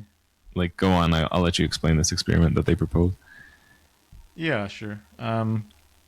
So they say, for example, since the DMT state is a characteristically visual and intensely colorful experience, a pair of colors might be chosen as a binary variable. So a computer isolated in a separate room from both the subject and experimenters would randomly switch between two states, let's say a blue and a yellow screen. So if an entity is external and cooperative, it might be able to express a stable blue and yellow modulation that tracks the hidden variable. And then you would have to do this hundreds or thousands of times and kind of show that this tracking of that variable was done in a reliable, statistically significant way. I personally don't like this idea because it's not only assuming that they have these same psychic abilities, but it's also assuming that they have access to our reality and they can like stream whatever is going on in our reality. I think that's too many things to expect. I'm not saying it's not possible. Like the thing that made me start to think it could be possible is the fact that there have been experiences with these entities that it's like an Ebenezer Scrooge Ghost of Christmas Past type of experience where it takes them on like a life review and say, this was really good that you did, but this was bad. Have you looked at this? Like this, you need to grow in this area. And they'll like give them a life review in real time. So obviously they have abilities that are like, I don't know if you want to call it psychic, but like able to see into your life experiences. So is it so far-fetched if they have those abilities that they could perceive a blue or a yellow screen in our reality that is being played in the next room outside of where someone is being injected with DMT? Maybe it's not that far-fetched, but at least with our limited human abilities, it sounds insane to expect that of an entity in another realm if that's where they reside. Yeah, and they literally say like a major limitation of this kind of experiment is that it requires active cooperation of the entity, which is not guaranteed. And maybe that blue and yellow screen is not even accessible to their interface. Like, right. Maybe they don't perceive those colors. Perceive that. Yeah. Yeah, or like maybe they're, like we were saying, we pop into their existence, but probably not that computer screen nearby us as well. Like, you know, we just don't know the structure of this mapping that would even allow that to be the case. Right. That's what I was. So, yeah, I think that one's kind of weak, but yeah, I didn't love that one. Possible. Yeah. So the second class of single subject experiments focuses not on information transfer, but on the structure of experience itself. Since entities encountered in the DMT state are often described as exhibiting remarkable coherence, agency, and intelligence, it's natural to ask whether they might display abilities that exceed those of humans. So Rodriguez suggested that DMT entities could be asked to perform mathematical operations, such as finding the prime factors of large integers that humans cannot carry out mentally.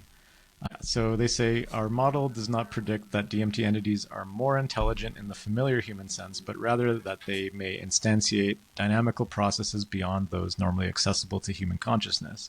As such, the relevant question is not, are you smart, but what kinds of dynamical structures can you stably instantiate and control? So yeah, basically you could start to get these entities to perform like certain computations or tasks that basically we would never be able to run on our own hardware. So some examples of that: global constraint satisfaction. Can an entity color a complex surface so that no adjacent regions share the same color? Stability across simultaneous transformations. Can a DMT entity remain coherent and identifiable while undergoing multiple independent visual changes such as shape, color, motion, or topology at the same time, rather than handling them sequentially or collapsing into incoherence? Another example is long-range temporal coherence, which is, can a DMT entity initiate a structured visual process, such as constructing a complex geometric structure, allow it to be interrupted and displaced by unrelated experiences, and later resume or complete it without any explicit reminder or cue from the subject? Again, I think these are pretty weak. I don't think these would these would like be convincing to people that are skeptical, because I already think people are reporting these sorts of phenomenological experiences. Right. And there's still no like scientific evidence that would convince someone that's skeptical that any of this like has bearing on the reality of these entities. Yeah, and that's why I do think like mathematicians and physicists need to be there to decipher some of the math or code that is being presented to them, to people. Yeah, basically, I think like single subject validation of these theories that these entities are real would really need strong proof of like, I go into this experience with a mathematical theorem and I come out with the answer to the theorem. Yeah, which is literally like kind of wild, but it's like, yeah, I don't know. Our AIs are able to prove mathematical conjectures that we were unable to for thousands of years. Mm-hmm. So you would basically need like similar type information pulling out where it's like something completely unknown was extracted from this experience, which I think, I don't know if I have faith in that being possible, but yeah, I think so the next thing they get into is multiple subject experiments, which I like these ones more because I think these are more controllable and significant. Right. Just before we move on past the formula thing with a single subject, the dude that was the first DMTX participant said every time he goes into that space, he wishes like the procedure with DMTX was to have a pen and paper in your hand, because there's always the same formula following him around in his field of vision, no matter where he is. But it's a blindfolded thing, so he can't like just be like, wait guys, I want to write this down. It's not part of their procedure. So he was saying just need they need to adapt their procedure then. They should. And like or have, I don't know what type of professor he is, but someone who could actually maybe interpret this formula or whatever information is being conveyed and maybe make use of it. But because he said every single time he goes into that space, that thing is always following him. So I think there's some significance to it. Anyways, multi-subject experiment. Yeah.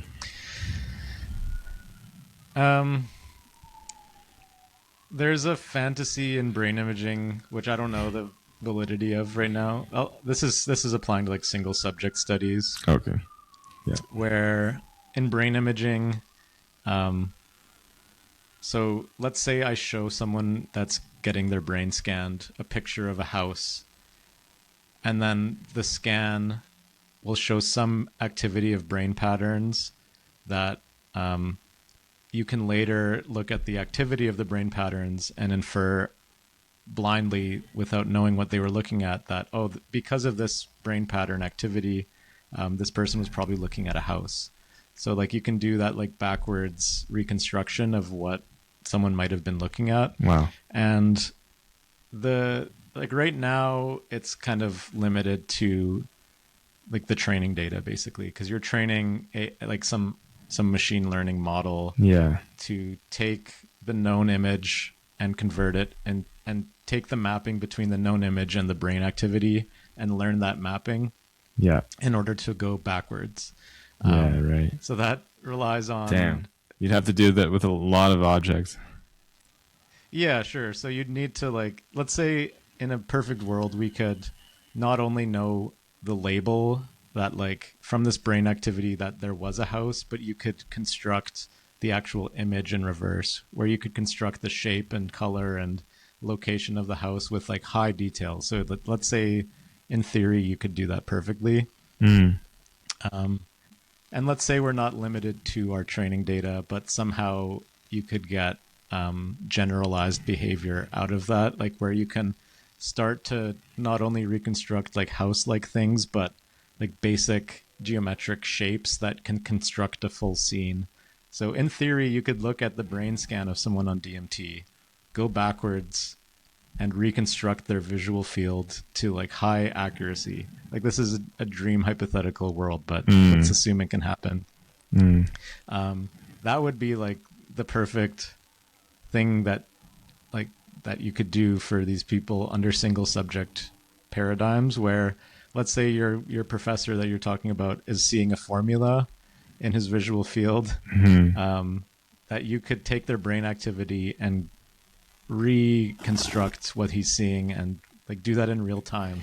Like, again, this is all sci-fi because none of this technology is like even possible. Well, hear me out. There's actually feasible. There's something that's more efficient that they're already doing with DMTX. So while they're tripping out, the DMTX participant is verbalizing what they're saying, and they're recording him on a recorder, and then when they come back, they synthesize that recording into a prompt to insert into an AI, and it's called like DMTX.ai. I think it's like a website you can go to, and that prompt starts generating a visual world of what the participant is seeing. And the guy was saying it's like pretty accurate, like in comparison to what he actually saw. So that's pretty cool that they're already doing stuff like that. Yeah.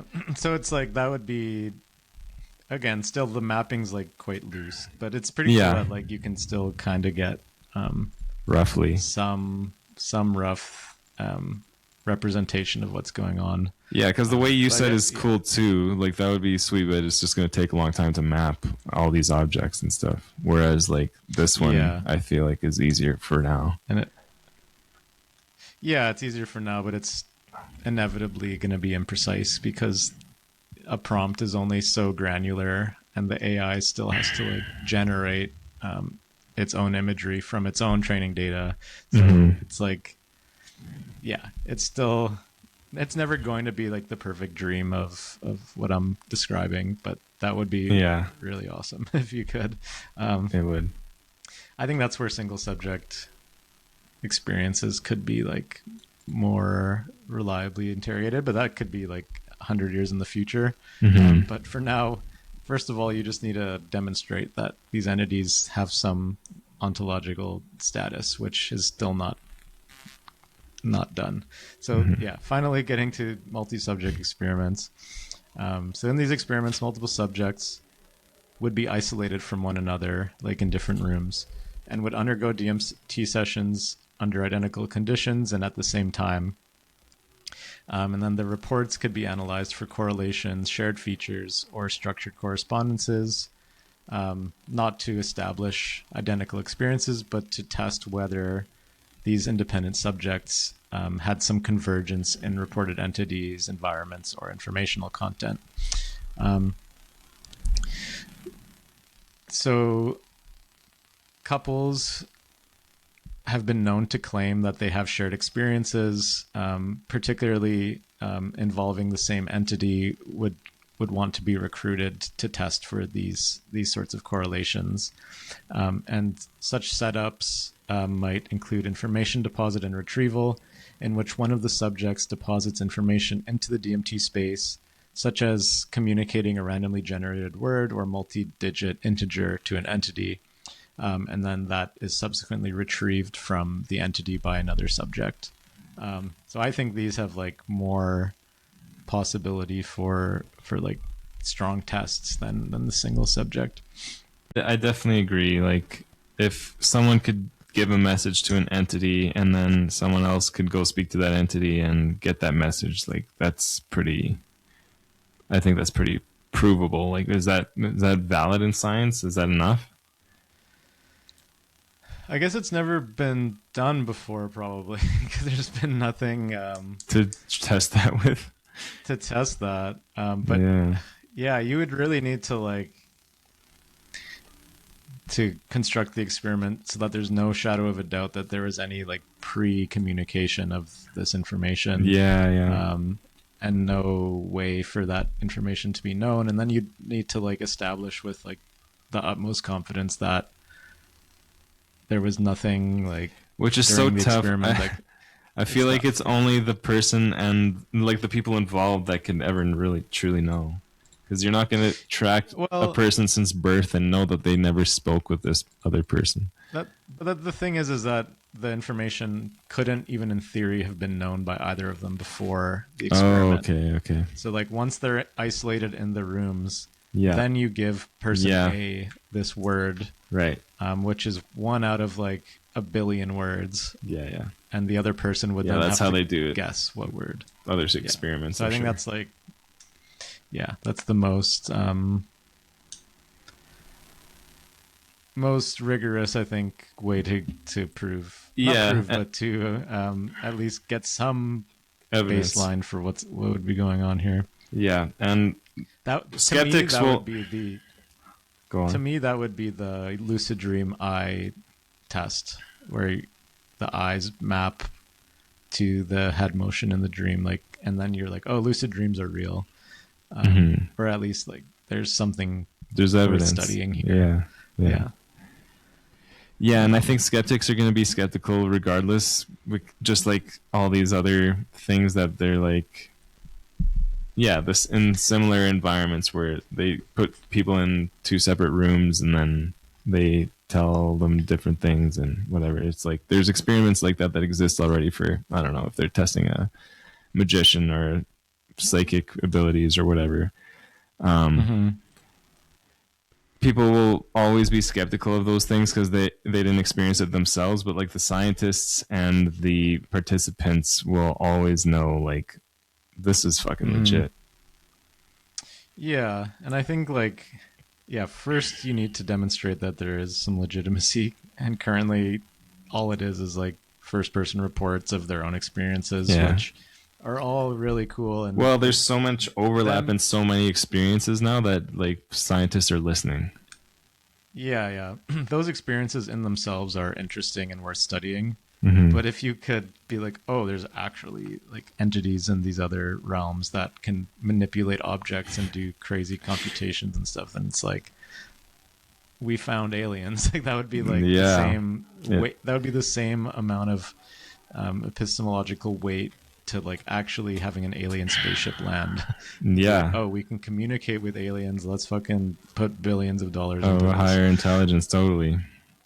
Yeah. So that would be the first test to do that. I don't know if this will turn out to have anything to it.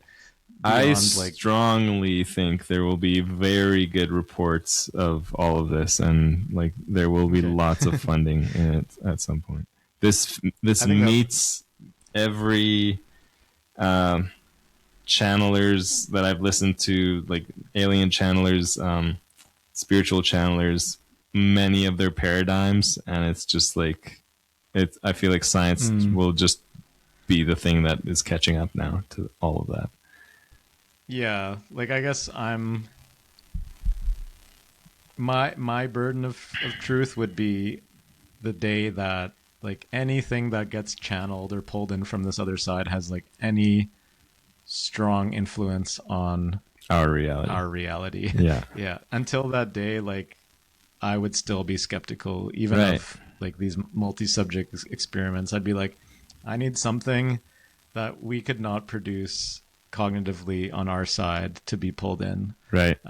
Like channelers that talk to entities or aliens and say like, universe is love, everything is kumbaya, like, or whatever. Like it's all just, these are all just made up teachings that I could feasibly come up with in an afternoon of like typing. Right. I've heard like from one particular channeler that the reason they don't share those types of things is because they don't want to impede on our evolution and on the technology that we've set in motion. I don't agree with that. I think our human evolution is all idea based, and you're saying like the entities don't want the information. They don't want. Yeah, so like they know our trajectory, they know the tech that we have, and they know that we're not smart with it, and we kill each other with it still. So they're like, we'll just let you guys keep discovering at your pace, and we don't want to share too much stuff because you could hurt yourself with it. Yeah, so like to me that's pseudoscience, where it's like there's never anything that could be pulled that's meaningful from that state. Well, other than the philosophical ways of living, like pursue your passions to the highest degree until you can't any further. That's what the same and channeler always says over and over. That's like their primary message. But a human could come up with that. I understand. Yeah, I'm being a bit too dismissive of the transcendental state, because I think a lot of human history and development has come from people reaching a transcendent state through altered states of consciousness. Right. So like I'm reading, I mean, if people look up John Vervaeke, like his Awakening from the Meaning Crisis lectures, or he's done many podcasts, and he has a book now. And he talks about one of the earliest like psychotechnologies, which probably even precedes language and storytelling, is like altered states of consciousness and like shamanistic ritual, which like if a tribe had a shaman who would go off into the wild, have crazy experiences and come back, that would give their tribe like much more of an advantage over other tribes, because it's like it's expanding the possibilities for the human state. And whether that person like actually encountered entities in like in this or encountered spirits of the forest or whatever, or if it was just hallucinations or like archetypal forms bubbling up through their own unconscious, like however you want to interpret their experience, it still had some immense value. So I'll never whenever I'm dismissive of it, I still think that the value is like inherent. It's just that like the value of saying like, oh, this information came from another agent, like another entity, or it came from like my own internal psyche. It's like unfalsifiable, and that kind of detail doesn't matter to me. No, it doesn't. The content matters. The content matters. Absolutely, exactly. Yeah. So that's why I'll still be dismissive of actual agency. Kind of what they talk about in the paper is like, we never can know, even I still can't know that you're an agent, like with your own experience that I'm interacting with. It's just I only see the patterns of what you're invoking on my perceptual interface. Right. We assume everyone has their own agency. Right. Human beings, animals, whatever we can perceive, but it's still an assumption. Yeah. So until that information transfer is such that I'm actually getting novel, surprising information from the other side, I would be skeptical of being like, oh, these DMT entities are real. Right. Versus my inner capacity of my working brain and mind it's so powerful and have not been tapped into to their capacity yet. Yeah. Like I would say like that's just as likely, and that's in itself worth studying. It is totally. The other thing too I'll mention, so I'm talking about one alien channeler in particular, Bashar. The alien is called Bashar, and Daryl Anka channels him. And there's a documentary on this whole process done called First Contact, which is like, they're saying it's like first contact with another alien species. And it's so the documentary opens up with an EEG on Daryl's brain, and he enters the state of like channeling, and he enters gamma, I believe, like if I'm not mistaken. It's like a high brainwave frequency that it was like essentially only accessible through meditation or psychedelics. And you can see just how fast he begins processing. Like when people ask him questions and stuff, the answer is out like fast, like almost faster than the person is done speaking. And then the humor too is like, it's like the I know certain people are quick and humorous and witty and stuff, but this is like beyond like normal. Like you can tell like this is like the jokes fly out like so fast. Like it's like, who is that witty and on it at all times? I don't know. So whether he's actually channeling an alien or he's accessing some, and they also do say apparently it's his future Daryl's future self is Bashar. So it's like trippy to think of it in that way, but it could just be he's accessing some other part of his soul or his brain, whatever, but like he's interpreting it definitely as this is another alien incarnation of his own self. And he doesn't receive the blocks of thought in words, he receives it in visuals and then like interprets it, but it's still like the fastest responses that it's impressive. It's like whatever's going on is fucking impressive, and that's why. And like based on the content that they share, like they always bring it down to that same formula to live your life by. Follow your passions to the highest degree that you possibly can until you can't any further, and then when you can't take something any further, go to your next highest passion and take that as far as you can. That's like what they constantly regurgitate, which sounds simplistic and stuff, but it's like it makes sense from a fulfillment standpoint. And like they'll answer a massive plethora of questions, and although I am like you, let down by the lack of technological sharing, I understand if that's the purpose. Like they don't want to impede on our evolution and like the technologies that we're already producing, because we have atomic bombs and stuff and we can still kill each other. And so I can swallow that answer, but like when you compare the content, when you analyze the rest of the content, it's like there's something here. There is higher consciousness that he's tapping into, and I believe it's an alien, and you don't have to, but there's something I think that's undeniable that people tap into. Okay. Yeah, it's interesting. It is. Do you have any experiences from a DMT entity that you've heard people report that are worth sharing? Yeah, so I don't know if you've seen Tales from the Trip. It's like a YouTube series by like Comedy Network or something. There's a comedian talking about his DMT experience, and that he has this like big purple goddess girlfriend in the DMT world. Right. I mean, he's a comedian. It's like hard to know if he's just like bullshitting it for the bit. No, I think it's legit. Yeah. Yeah, where he has this like purple multi-dimensional goddess girlfriend who, like, when he goes to the DMT world, she's like, "Where have you been? Like, you've been sleeping with other girls." And she's like jealous of his other experiences, and they've had like multiple lifetimes together, and it's like a reuniting every time they go in the DMT state. And then he says at the end of his like segment on the Tales from the Trip that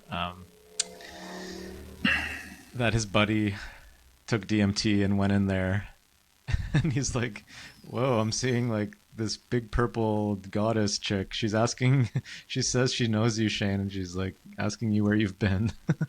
And the guy didn't like know about her beforehand. So this is like, if that's true, this is one of those like shared entity experiences. Yeah, that's hilarious. And mostly it's comedic, but like, okay, this is what they're proposing to be tested in the paper. But yeah, I would say for people to look up Tales from the Trip. It's very funny animated stories of this sort of thing. Yeah, and like the whole like many people's trip reports are that they encounter they experience a full lifetime and then they come back into their bodies, which used to scare the shit out of me when I first heard that. I think there was a chemistry tutor that I went to in high school that was like in a big auditorium, like 200 people getting tutored by this guy, and he said he was most fascinated in all of chemistry. He's most fascinated by DMT. That's the first time I ever heard of it, when I was like 16. And he's too scared to do it though, but he wishes he wasn't. And like just talking how it's the businessman's drug and people can like experience a full lifetime and come back. It sounds nuts, like in that situation, for that guy to have like a girlfriend or like people that you care about, entities that you care about in another state, and then all of a sudden you have to leave that and come back into this state after living a full lifetime with them. That would be so trippy. Yeah. It's fun to think about. Yeah, it's like, who knows? Who knows what happens when we die and you take off the headset and you're just with all your alien homies Yeah. Like you just took a toke of an alien bong, and they're like, "What was your trip like, bro?" I know. I love that too. Visual.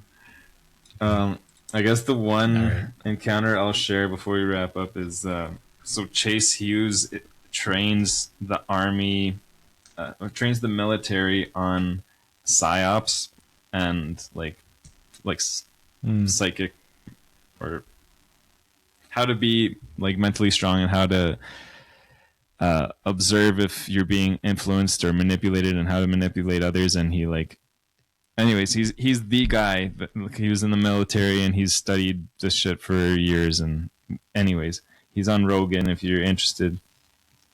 Mike. Anyways, he had a degenerative brain condition, and he heard about DMT potentially helping with that, so he did it intravenously, not through the DMTX program, but through someone else privately. And apparently, like, he didn't know this, but his wife and the person who administered this DMT to him prayed over the DMT for this degenerative brain condition. They said, please, like, work on his brain. So his experience was when he got into this trip, the DMT realm, they started drilling into his brain immediately. And like he said, it didn't hurt, but it felt extremely cold, like cold, like he couldn't ever imagine. And for 5 hours, like that's the longest trip I've ever heard. And that used to be a record for the DMTX state, but I think it's been beaten now.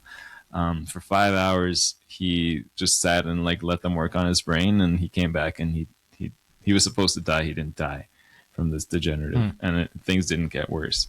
So it's really interesting. Like if you can go there for like a healing, yeah, that's pretty nuts. That would be another, I would say, like possible experimental paradigm. Right. Like, if you can prove a condition, giving this DMT like get statistically better outcome than other people that don't get DMT. Totally. Yeah, there's a lot to that. That would be hard to control as an experiment, but I think that would be cool to explore. Totally. It's like how people use plant medicines to heal other conditions, and maybe you don't go to a completely different realm, but if you do go to a different realm and you heal, that's just as good. Yeah. But yeah, exactly.